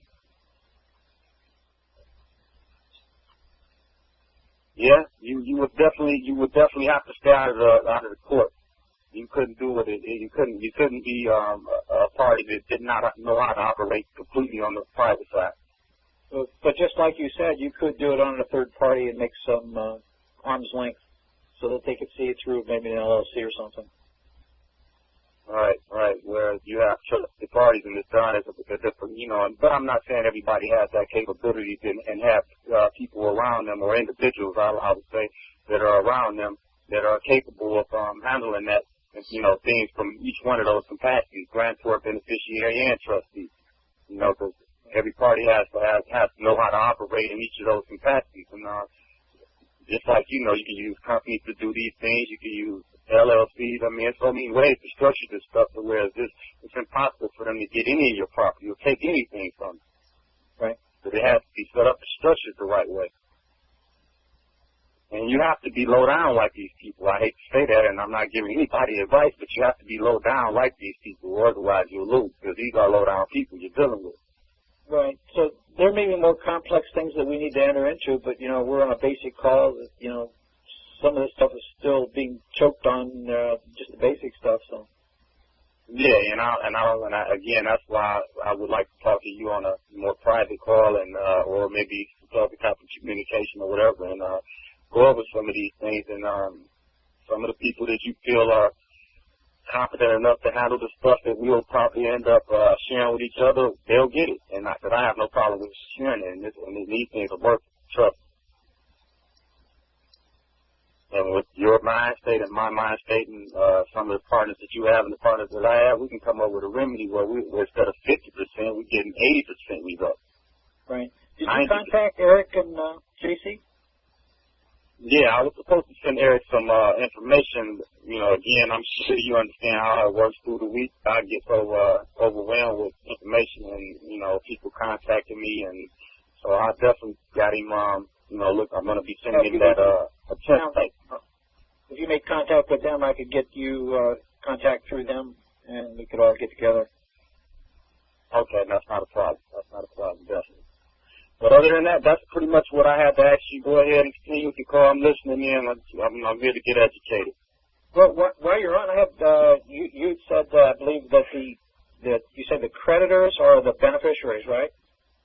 Yeah, we name them all the time, and the way that we set up our trust is somewhat different. Like I said, I got a lot of scrutiny when I started doing this, and a lot of my partners, they thought I was crazy. Why are you doing this? This is, you know, you're going to get a lot of feedback from a lot of people behind it. I said, I'm going to try this, and I believe it'll work.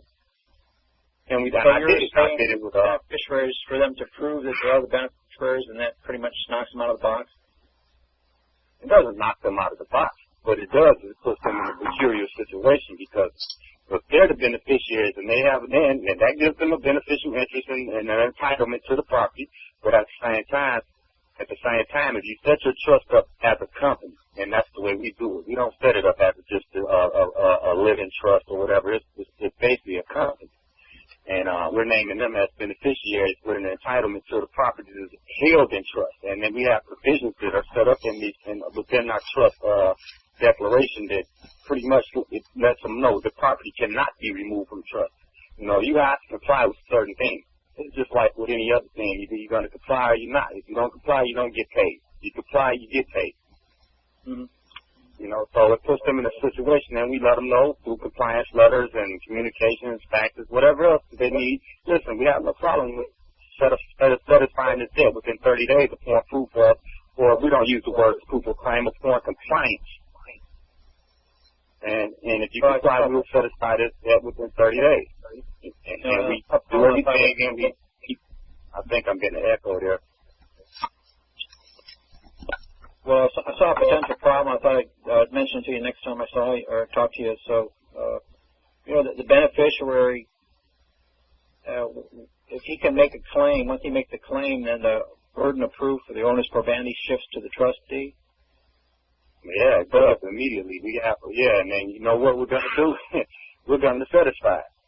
Yeah, I was thinking that could cause you maybe a lot of problems, because that way that's shifted, then it's not up to the beneficiary to prove that he is beneficiary. As long as he's proved and claimed the trust, that there was a trust, then he can make a claim as beneficiary and whatever to the trustee. Now it's up to the trustee to prove, and the beneficiary doesn't have to prove. So that could cause. No, we want him to prove it. Prove it. It's like poker. Prove it. We don't think you can, and if you do prove it, we're going to satisfy it, because if the beneficiary claims trust and proves that there is a trust, and he's beneficiary on that trust, that's all he needs to set up beneficiary status. Now he can make a claim to the trustee, and the burden shifts automatically. The court of equity will presume that the trustee is guilty, and all the beneficiary has to do is make a prima facie case. Here's where me and you are in a little bit disagreement now, Christian, because if that beneficiary says that he has a claim to the trust, we're not in disagreement that you don't have a claim to the trust. I'm going to give you an example. I think I heard this on one of your shows before. It's just like with a child. When a child is 10 years old and the mother sets up a trust with an attorney, she tells the attorney, well, when the child turns 18 years old, to get this money that I'm going to deposit into a trust fund, but he has to have a high school diploma.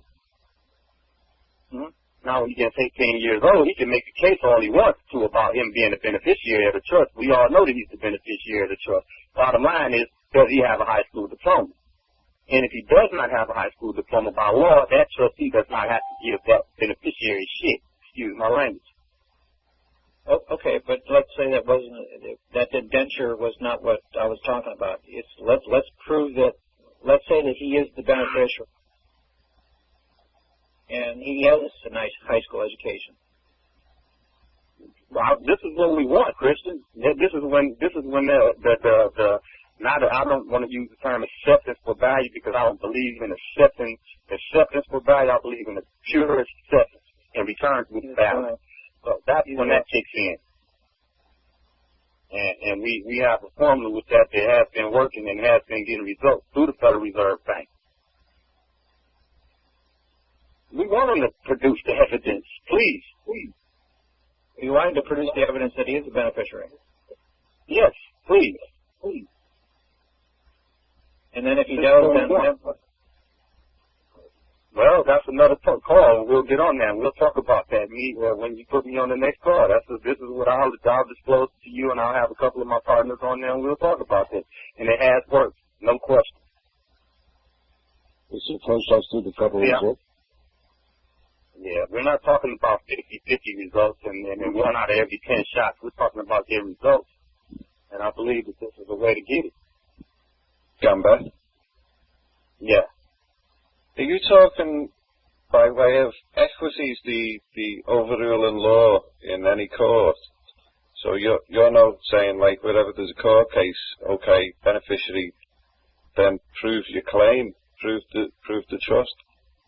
What I'm saying is I'm in agreement with Christian as far as expressing the trust. We express it through declaration or indenture. I don't care about any of their rules, regulations, ordinances, any of that stuff. All I'm saying is that you will get paid if you produce evidence. You try to bring me into court, I'm going to have private patient evidence against you. Did we try to settle the claim? Because, mind you, and I'm only speaking for my state and the state that I share with.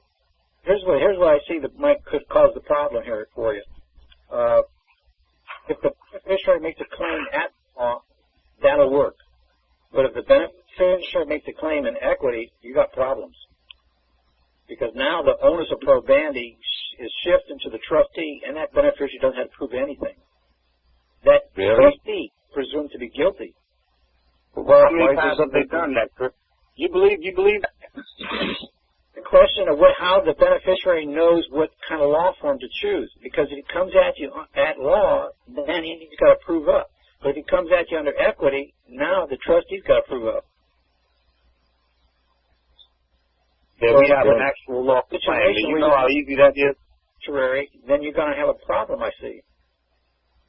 But how easy would that be able to prove up the claims that we actually do own the property? That was conveyed to us by the party who already bought the property immediately. That's a claim. How easy is that? He can take and prove that there is a trust, and he's the beneficiary, he's supposed to get the property, then you got a problem if he comes at you under equity. Well, the only thing he has a right to, Christian, is the use in the property. He does not have a right to legal title to it. Now, if that thing comes into the court and says that he's going to actually use the property for his personal benefit, I like to hear that. Well, I don't know how the indenture was written, so I can't really say. Well, that's the only thing that the bank could actually come in court and say is that we're going to use the property for our personal benefit. Okay, well, how are you going to do that? Well, when you're going to use the indenture, then, yeah, that'll protect the beneficiary from making a claim that he gets to use the property. Exactly, and that's what's drawn up in the provisions of the trust declaration. That's why it has to be scripture, just the way you want it, because it's your law, it's your rule. And they can't change because you're the trustee, and you're right. They can't make you breach your fiduciary responsibilities as trustee. Because if the trust contract like use to the property, and that's in the indenture, then the beneficiary, he can't take it. No. Right, and exactly, these are your rules. Anything else, the judge is making you commit a crime. We've had judges where we've told this to, where we've asked them for the record. Have you read the trust declaration? And the judge will say, yeah, well, can you hear me? Yes. think I got a little broke up there.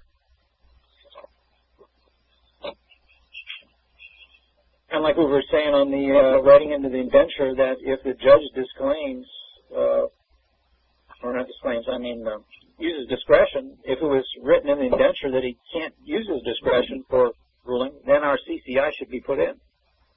Yeah, he has no discretion. It's all in the trust indenture and how it's written up. And I agree with you totally with that, because he has no discretion to do anything or make you breach your fiduciary responsibilities as it relates to that trust declaration, because that is your law.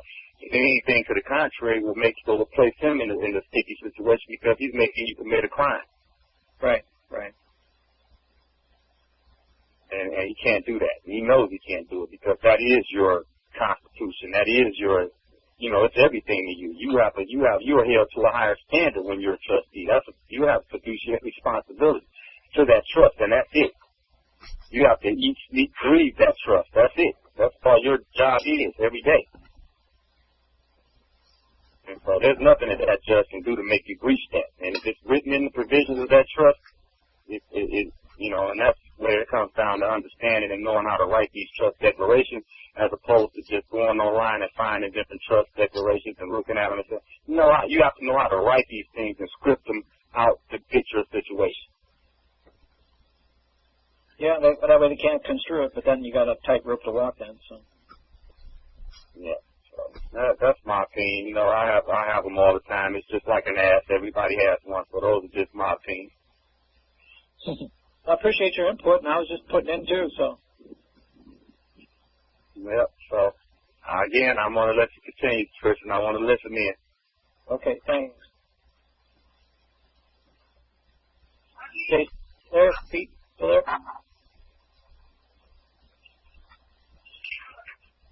Yep, still here, just the thing was muted.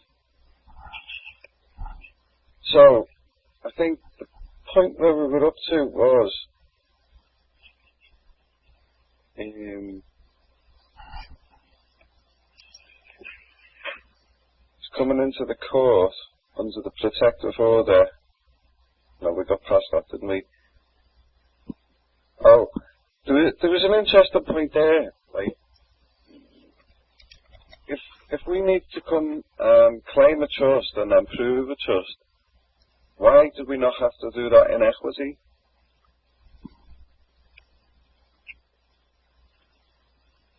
Because if we brought it in on public side, we'd be waiving it.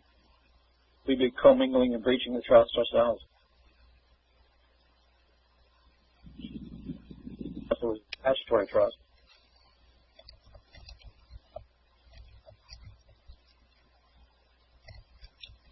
Okay. It's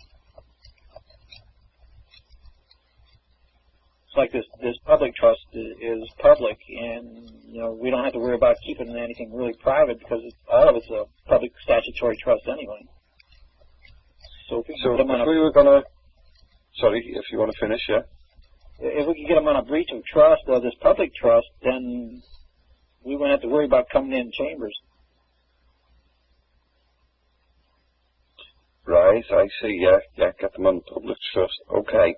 So let's run a scenario through it. If I go into a public office and I ask, the official to perform for me, and they're just really belligerent and they refuse to do what I ask, which, I feel is quite wholly reasonable, my request from them. Now, I'd have to be aware of their scope of office, obviously. So, if they're unhelpful in passing me on to another party and acting in bad faith in that regard, or can they claim, should you say, not ignorance, but something that recorder and the county recorder refused to file your documents, and they said, they just said, here's a reason why, and they just handed you a piece of paper with 50 statutes on it. But yet you knew that they broke some kind of statute, they didn't file your documents. most generally everybody would just complain, and then maybe they might try an action to come at them, but how they came at them was really under the debtor-creditor courts, and they just did a cause of action, and they got chewed up. Nothing happened. Because if they would come at them under trust for a breach of public trust and treated it as a trust, they might have gotten different results, I think. Do you think there's any cases that have taken place? I don't know. We've done a lot of research under debtor-creditor so far, but now we haven't done a whole lot of research under trust. We need to start looking up under trust cases that people come at, different entities under trust. And one of the one I was that SNEP case, SNEP versus the CIA or U.S.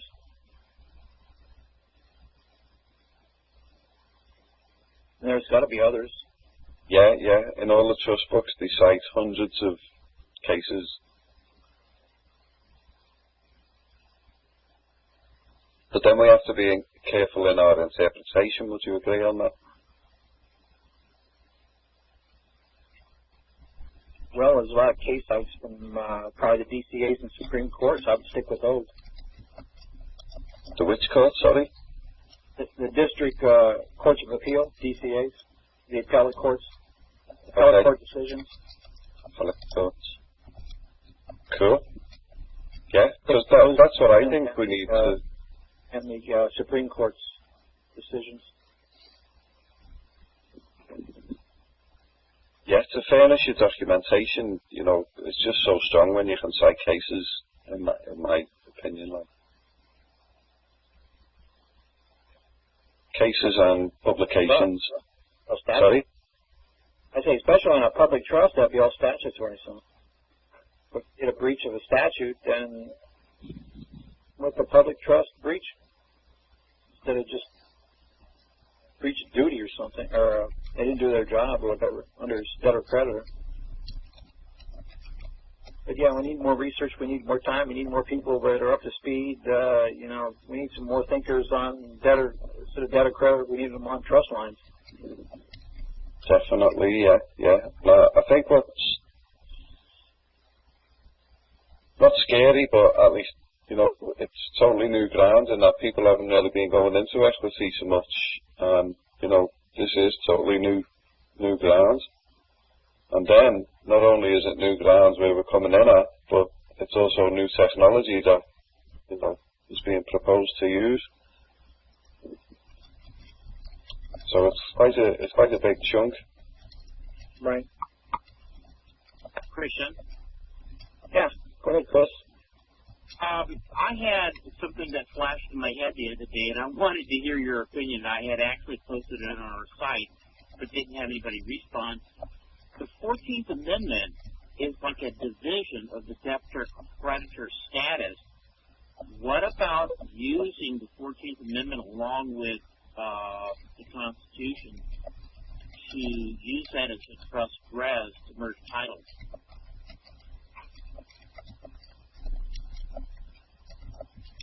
How would you go about using it? What would you think? I don't know. It just dawned on me that when they divided from a living party into a debtor, and they divided it off into two sides with the 14th Amendment. I mean, I'm saying within the bounds that most people believe that they're citizens of the United States. I know that there's an argument in here. I understand that.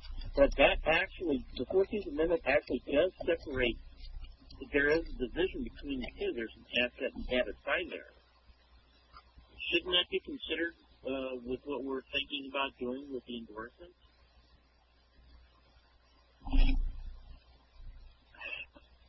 But I think that's a sub-trust drawn off the master trust, and the master trust being that declaration of independence. So any difference to pay any attention to it, then? I haven't seen. I don't really think so. I don't know. I don't believe so. No. Okay. I haven't seen any evidence to support anything different. Let's put it that way. All right. Oh, you got an open eye. Open yeah, eye. thank you. Because I thought, geez, we missed that, and I just wanted to make sure that you had that. I have kind of thought that before. before, yeah. But I look at that Constitution as being a sub-trust against that master trust.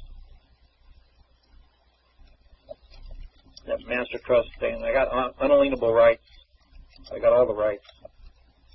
Can I say something, Christian, here? Yeah, go ahead. As far as the Constitution is concerned, is there anybody on this phone call that signed it? No, I don't think so. I'm just asking the question. Is there anybody on this phone call that signed that?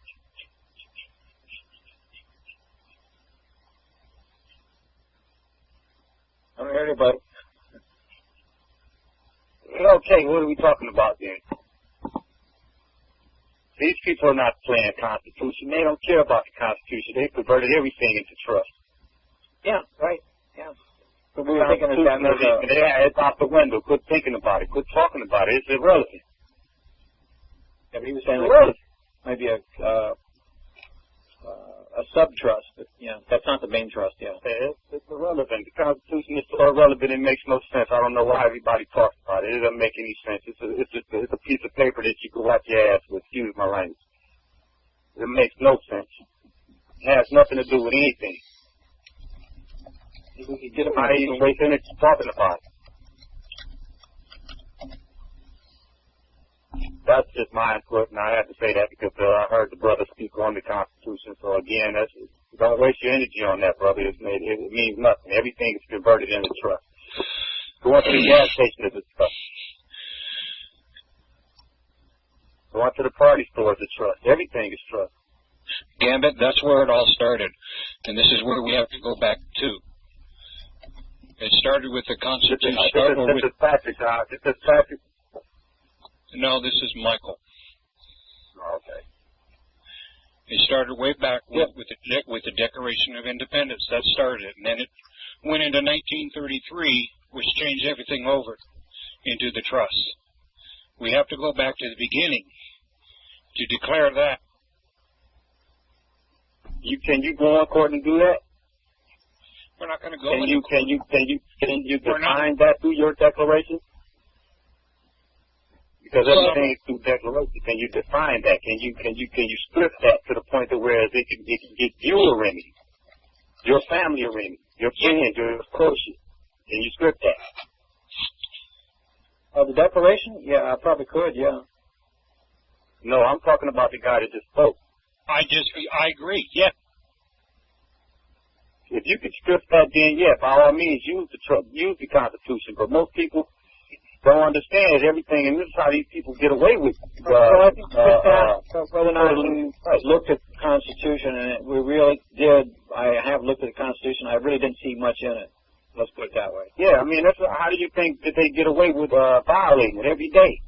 And I'm sure everybody on this call is asking themselves that, like, wow, how do these bureaucrats and different agencies and lobbyists and everybody get away with this, and bankers violate the Constitution every single day?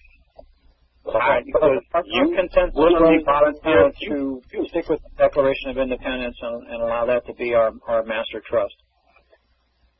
Well, they violate that as well. Yes, but we had to have some place to start. We chose the Bible and the Declaration of Independence to be our starting point. 1776. That's fine. And we figured that would be the basis that most Americans or most United States citizens even say would be supportive of. Well, yeah, I agree with that. I can agree with that.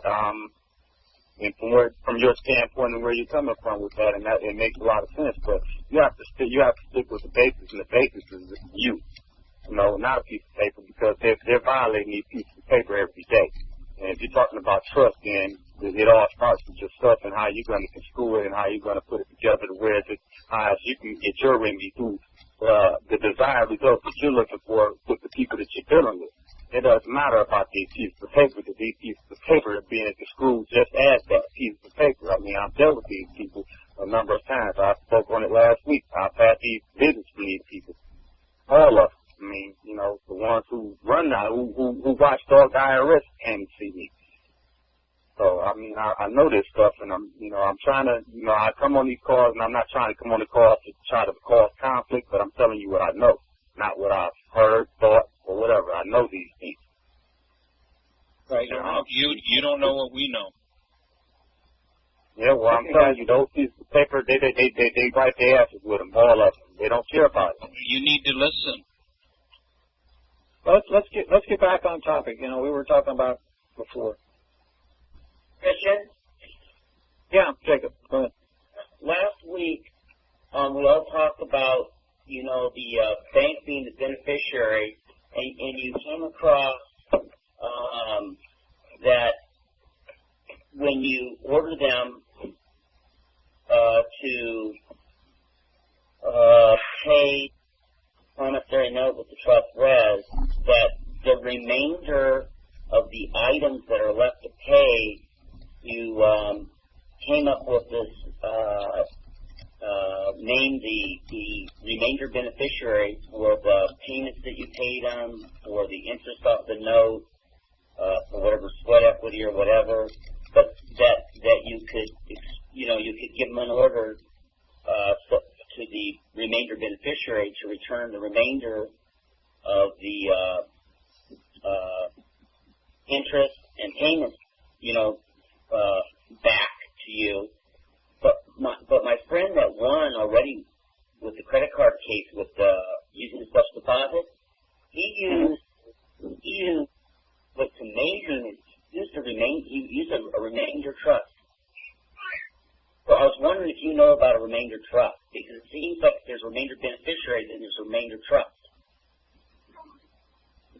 Yeah, I think we covered that in Gilbert's on one of the Wednesday night calls. A remainder trust? Yeah. Was it a charitable remainder trust or just a remainder trust? I think it was just a remainder trust. Charitable. Was it charitable? I forget. Yes, a charitable remainder trust.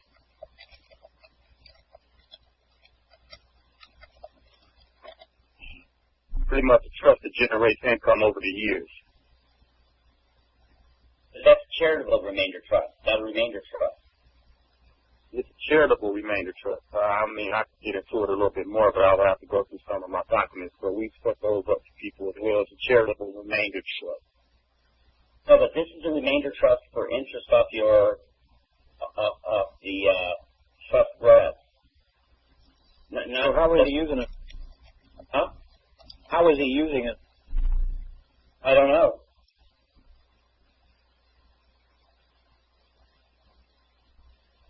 So you're wanting to get the remainder from the note back on all the bonds and everything that was generated in interest from that proceeds of the signature, right? Yeah, and we would have to become the remainder beneficiary. And well, obviously there would have to be a remainder trust if there's a remainder beneficiary. Not necessarily. No, all you got to do as the beneficiary is order the stuff back. Between the grantor and beneficiary, just order it back. And not be concerned about remainder beneficiaries? Well, the 8-507 was the entitlement order, entitlement holder. That's like the beneficiary. He's the one that's entitled to the proceeds. So you just have to call it back. And so you're going to get your special deposit back and all proceeds generated from it, which is all the interest, all the bonds, everything in the background. It's like what I said earlier on the call there, where you're going to come in with the counterclaim being the execution of the expression of the trust. You're going to claim and prove the trust, and you're going to correct that misconstruement on the debtor-creditor statutory side. And then you're going to go after interest or the proceeds therefrom on the bonds, and you're going to liquidate the counterclaim, which is your 8-507, and then go after the 3 times the damages. Also, you could do that. As the remainder beneficiary? Well, it's not just so much as a remainder beneficiary. It's just that, the beneficiary can make a claim. He hasn't gotten the distribution. So, as grantor, straighten things out. Get your special deposit back, or let it be sent out to the beneficiary. He's supposed to get the disbursements. He hasn't received any disbursements. It's not so much as a remainder. It's a remainder of the res, not the remainder beneficiary. Say like the note would pay the house, or if you keep the house, but then the remainder of the res, which would be the interest that was generated, or all the proceeds generated off of that note, call that back. And that goes to the beneficiary. And how do you call it back? Well, look at 8-507. Okay. But I mean, you would do it based on just call it back, and it would be paid. Order to pay it back. It Order the surrender of the note and all the proceeds therefrom. Yeah. And but the remainder, does it get paid back in a check to the grantor? No, it goes to the beneficiary.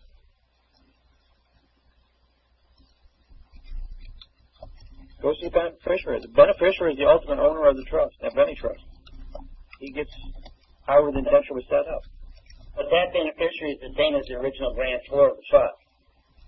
Well, it could be. If it was private, yeah. Yeah. It was private, right? Okay.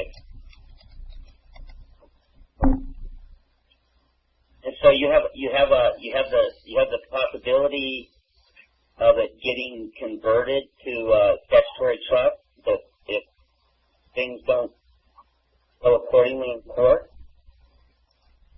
Well, you don't want to make it. If you have a private trust, you don't want to commingle and bring it forward to the public and breach it yourself. Right. If you want the proceeds, you're going to have to order the proceeds back. Claim them first and order them back. All under trust. Trustee's not doing the duty. He's not releasing the funds. The beneficiary brings a claim against the trustee for breach of trust. He's not doing a fiduciary duty of releasing the disbursement. But first, you're going to have to give the orders to the trustee. Give the order to the trustee to release the distribution. All the proceeds therefrom. And then he doesn't bring a cause of action on the breach of trust against him. I'm a little confused because I thought that, you want to remove the trustee and make the bank the trustee. Right. Now, when you merge the two titles in one entity, being the bank, the trust terminates. In order to terminate the trust, you got to wind up the trust. You got to do the disbursement. If he hasn't done the disbursement, he's in breach of trust. Okay, but at that point you've removed the trustee that the bank has used as coming at you, and it's you got to appoint the bank as the trustee. The trustee has to settle all of the affairs of the trust. He usually has 25 years to do so. This can last a little bit longer, but he has to wind up the affair. I guess that's what you're trying to do, if I'm at liberty of saying so. Yeah, he's in breach, though. It's been terminated. He has life on some beneficiaries making a claim. Right. Christian, when you deal with these certain things, you don't deal with them. Because I'm trying to get some clarity here with everybody on this call as far as trust is concerned. You deal with it from a certificate trust standpoint? Well, we're playing both sides. It just depends. For this particular situation, this one is, we're treating it how the bank was setting it up. And we're treating this note as being a special deposit that they've absconded with. This was a trust all along. The bank was beneficiary on a note. That's why they appointed an escrow agent for closing, because they knew that they couldn't be trustee and beneficiary at the same time. So now we've knocked out the escrow trustee, title company, say. by our decision, we rescinded the contract, and now we're going to do a reappointment of trustee position, and we're going to make that the bank, and the bank being the beneficiary already, now they're both entities, the trust terminates, and they should do a disbursement on the funds, along with all the proceeds therefrom. We're going to take a trade-off for the property, that the house, so that the guy can keep the house, say, but yet we want the proceeds back. And if they're the trustee, they should release the trustee, just do the distribution of the proceeds from, and give it back to the beneficiary. I agree with that. He was forgetting the reappointment of the bank to be trustee as well as their beneficiary already. You do the ordering of the surrender of the note back and the proceeds. So do you do private trust as well as statutory blended, like as one simultaneous trust that you could set up? Yeah, we could. Yeah. Well, I got a hard time, and everybody keeps stuff separate, so, you know, some people can't handle it. The reason why I'm asking is because there are certain states that'll allow for you to do this, and actually most states do. Texas, Las Vegas, Delaware, Wyoming, Wisconsin, that'll allow you to set up these what they call foreign business trusts. Mm-hmm. And they'll allow you to stay private as well as be statutory at the same time. So you can act as simultaneously private and statutory. Right. And, you have to know how to set them up, and you have to know how to, deal with them and fill out the paperwork the proper way, but you can actually do business in both ways. Again, it goes back to you have to set your businesses up the way that these people set them up. You have to mirror image with it. If you're fighting a fight, you have to mirror image the people that you're fighting. Do it the way that they're doing it, but take it a step further. Use some of the things that we know that they don't know because they're not skilled in these areas. Right. Yeah, we are. They will claim that they are, but they're not. They'll get an attorney that's skilled in the areas that we are for themselves because they're just not skilled in these areas. So you set your trust up the same way that they set them up, and they're all using Delaware and Nevada. You set it up privately and statutorily, and you go to work on these people. I mean, that's what I guess I was saying before the brother who was talking about the Constitution and got a little offended, and I apologize to you, brother, for that. But, it's just all about business, and we have to learn how to operate as businessmen, and until we understand that, we learn the rules of these people. Yeah, but see, what CW wanted to do is close down the trust, merge the titles, close down the trust, and get the interest and all the money that they've made back in our pockets. This is what we're trying to do. We understand what you've done, and it sounds like it's been working for you excellently. But what we're trying to do is get all those funds that they've been trading on the international market back in our pockets, because they have used our promissory notes to do this. This is what our objective. You don't think that used mine, brother? Absolutely. You don't think I'm struggling like you, Steve? No, it hasn't been easy. So I'm not saying it like everything has been a breeze. No, of course not. I'm not. No. Anybody can screw that's on this call as if it's been easy. It's not easy for me. The reason why I've come to these conclusions is because it was difficult. And I say, okay, well, I have to go back to the drawing board. I have to go into the wilderness and start thinking, rethinking, and revamping some of my thoughts because this is not working. And that's what I did. And that's when I came up with the ideas of trust. People didn't understand that, but it was all trust from the beginning. So that's what I'm trying to tell you. Yeah, you can get all of those things easily. These people are not as strong as you think. They're like what happened when Dorothy and the rest of the what was Tin Man and the rest of them when they turned pulled the cover. What did that guy look like? It was screaming loud as hell. What did he look like? Remember the guy, the eyes? He was just a little guy. He's just a little guy. A midget. Well, we understand it. We understand that. Yeah, I think that's the biggest problem. People are in fear of their own efforts, and they don't understand how much power they have. And that's the thing. You set up these trusts, and you call the shot. Not them. You set it up the way you want it to be set up. You can screw the language. Yeah, that's but we're trying to get the whole ball of wax by the whole Siskiyou Trust. Yeah, and I understand that Christian part, that part right there, and that's why I'm going to leave it at a standstill right there, because I don't think there's a lot of people that's understanding that. I'm sure you do. Well, that's our main focus, really. I mean, a lot of people are on a call here to fix their problem. No, we're on after the main root. That's what we're trying to do, really. Okay, and I apologize for the, like I said, I get a little intense about it, and I apologize, but that's something that people need to look into.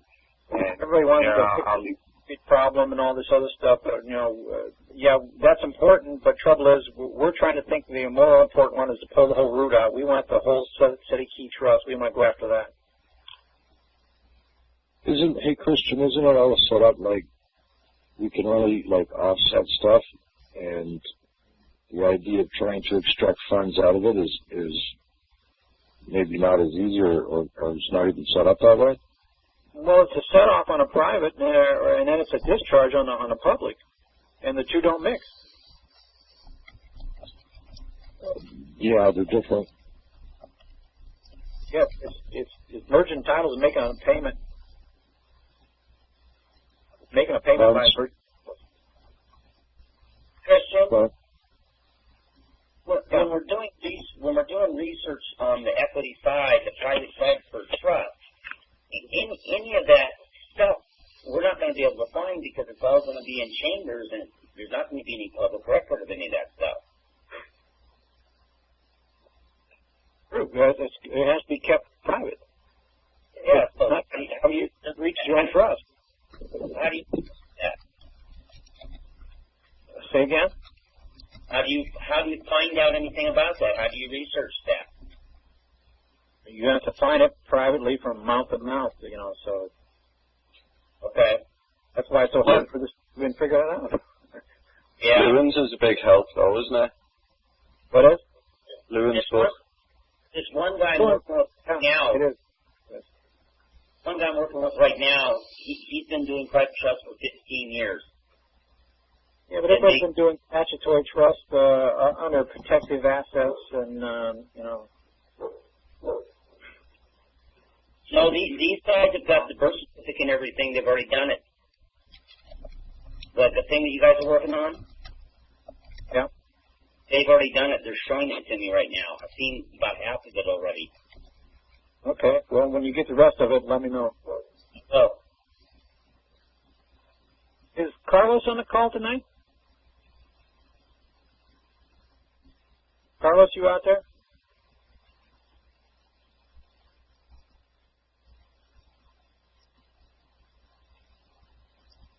Maybe not.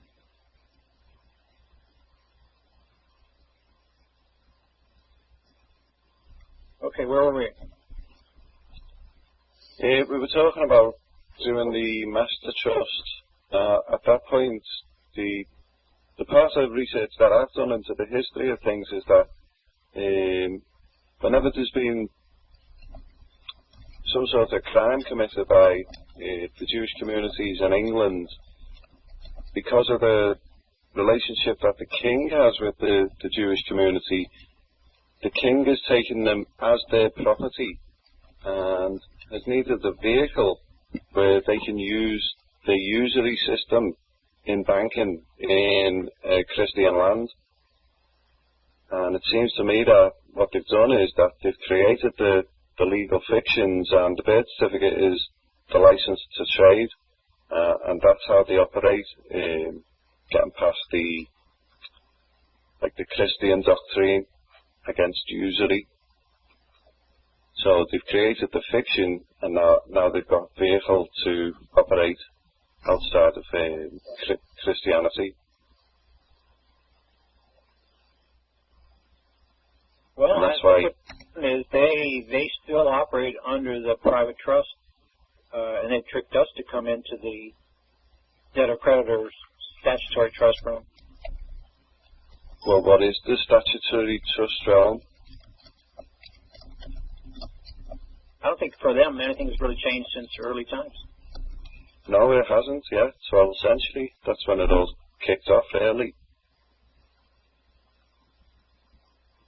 or even how they've been 17th operating all this time under a private trust. Now, if they're doing it in a private trust, then we can't come in at it from a public side. We have to operate also in the private, but we've got to know what we're saying. Right. Where that Lewin book comes in.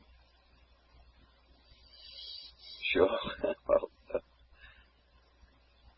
take some years of study, I'm sure, to get it down right. Well, I think once we get past the first 20 pages, the foundations will exponentially multiply. Yeah.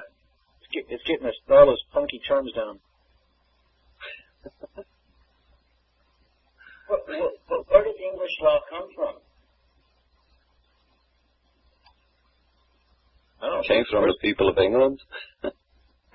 Oh, way before then. Come on now. Oh, it is. It came from the people of England. That was the whole point when the Romans came. There was already a law form set up, but the Romans had conquered everywhere, the known world, and they were using Roman civil law. But when they came to England, it didn't work there, because there was already laws set up amongst the tribes.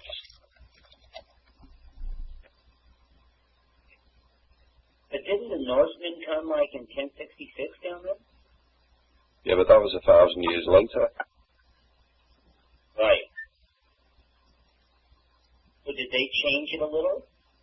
Well, they brought Roman civil law to England again, and that's where you have the two law forms running side by side, because William the Conqueror didn't want to encroach on the law of the land of England. He wanted to operate his own system and give the people of England, you know,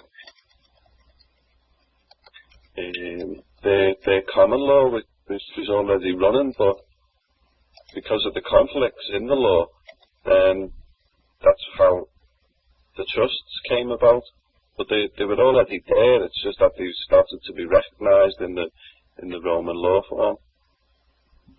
But where did the Roman civil law come from? It came from Babylon. Yep.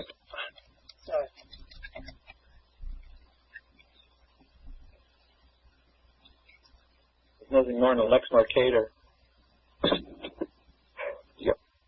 That's it.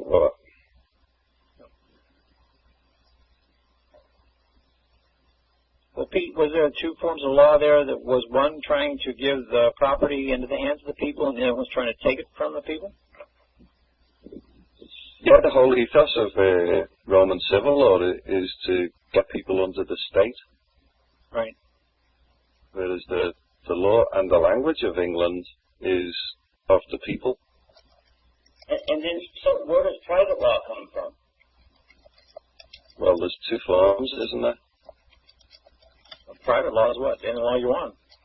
Two people disagree. And where does it come from?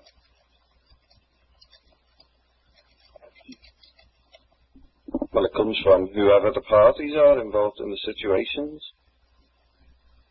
And they agree upon that law, which is the contract. Now, depends what you define as private law. Private law is, okay, anything goes, and that's nothing more than democracy. And between the two parties, we can agree to do anything we want.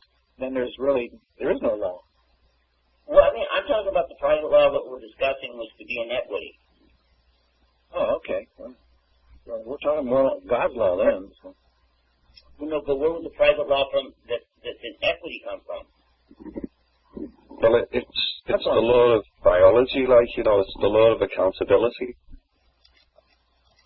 Universal law. It can't be denied.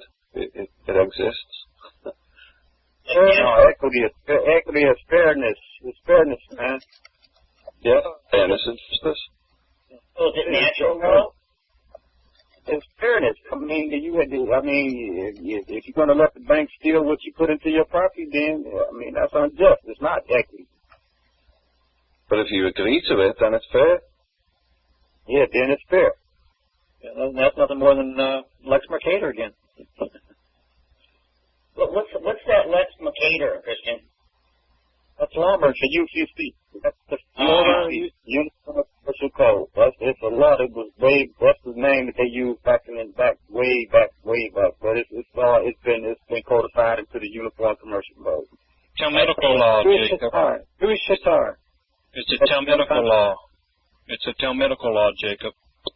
Oh. Talmud, that's where the UCC came from. Right, I know that much. And they got it from Babylon. They got it from Babylon. Sounds about. Because that was in captivity when they were hauled into by the kings up into captivity. They got it from Babylon. So, and one thing right here, and it went to Rome. Then Rome brought it to England. England brought it to America. That's the tracing of it all. And all countries have to follow it. Yep. Now, the Uniform Commercial Code is all countries follow it. Yeah. When it got to Rome, that was Constantinople. There's your Catholic Church. Yep. Was Constantine, you mean? Yes. He was an emperor.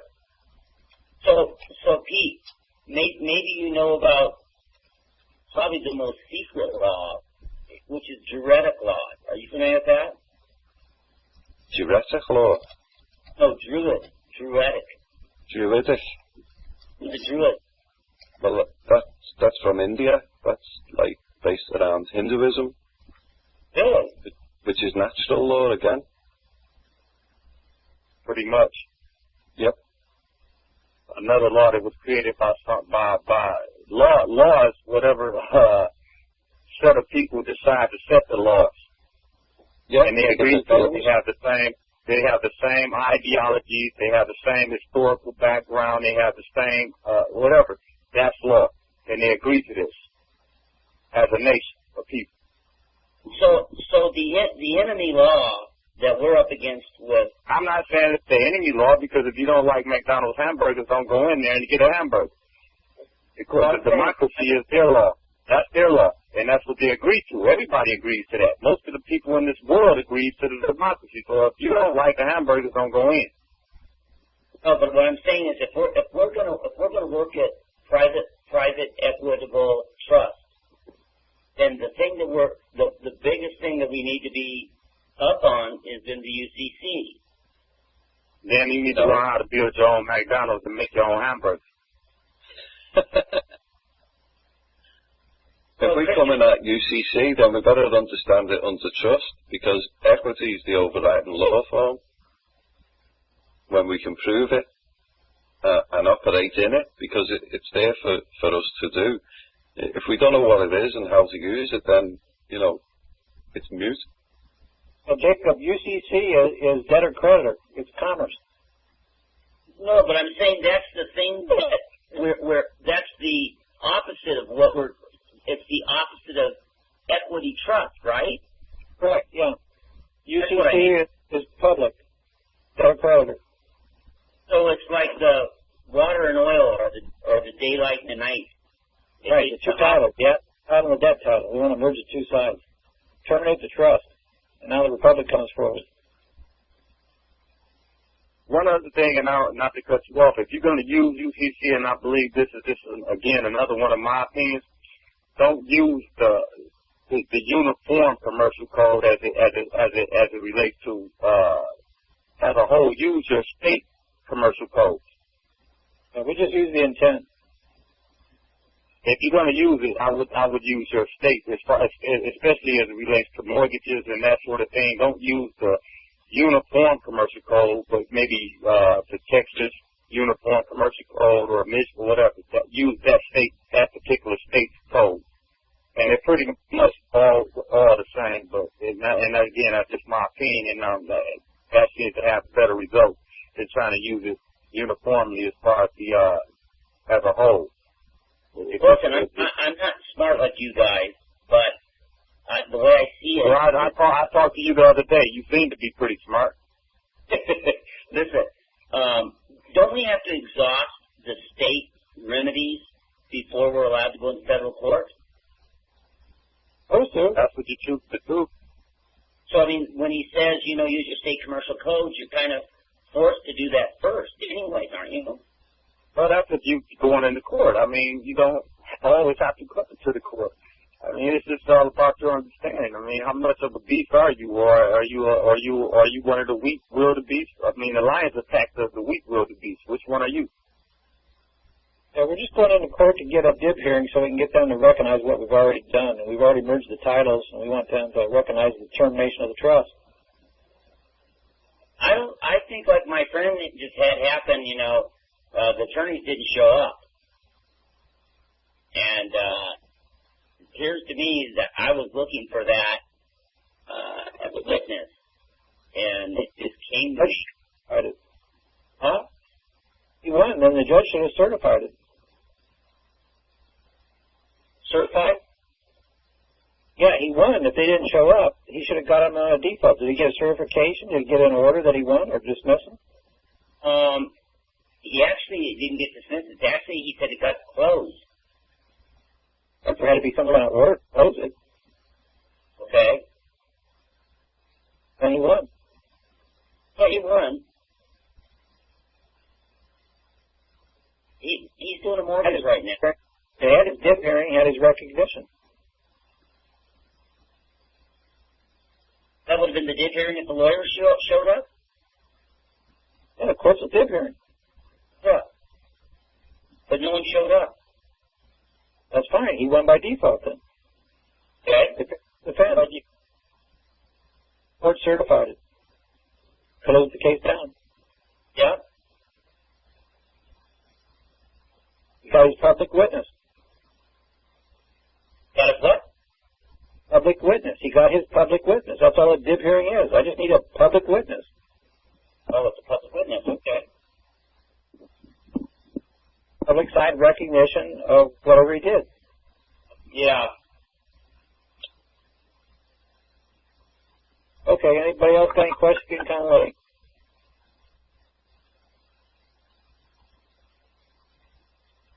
Christian, I'll put that, if possible, how is it I can get in touch with you? Well, I thought you were going to get in touch with Eric or JC there, and as I talk with them, if you can pass on your contact information through them, then we can maybe get together. I can get together with you through them. Yeah, we need to talk. I mean, it's some things that we put together. Yeah, well, I've been kind of busy this week, so I didn't have much time, so. I know you're busy. I'm busy as well. So, I mean, if we can put it together, I'll contact Eric tomorrow and see when we can do it. Yeah. Okay. Kristen, can you hear me? Very low. Speak up. Oh, you can't hear me, huh? Okay, I'll see you on the next show. Carlos?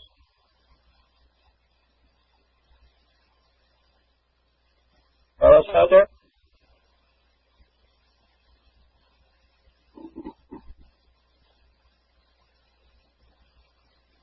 Okay.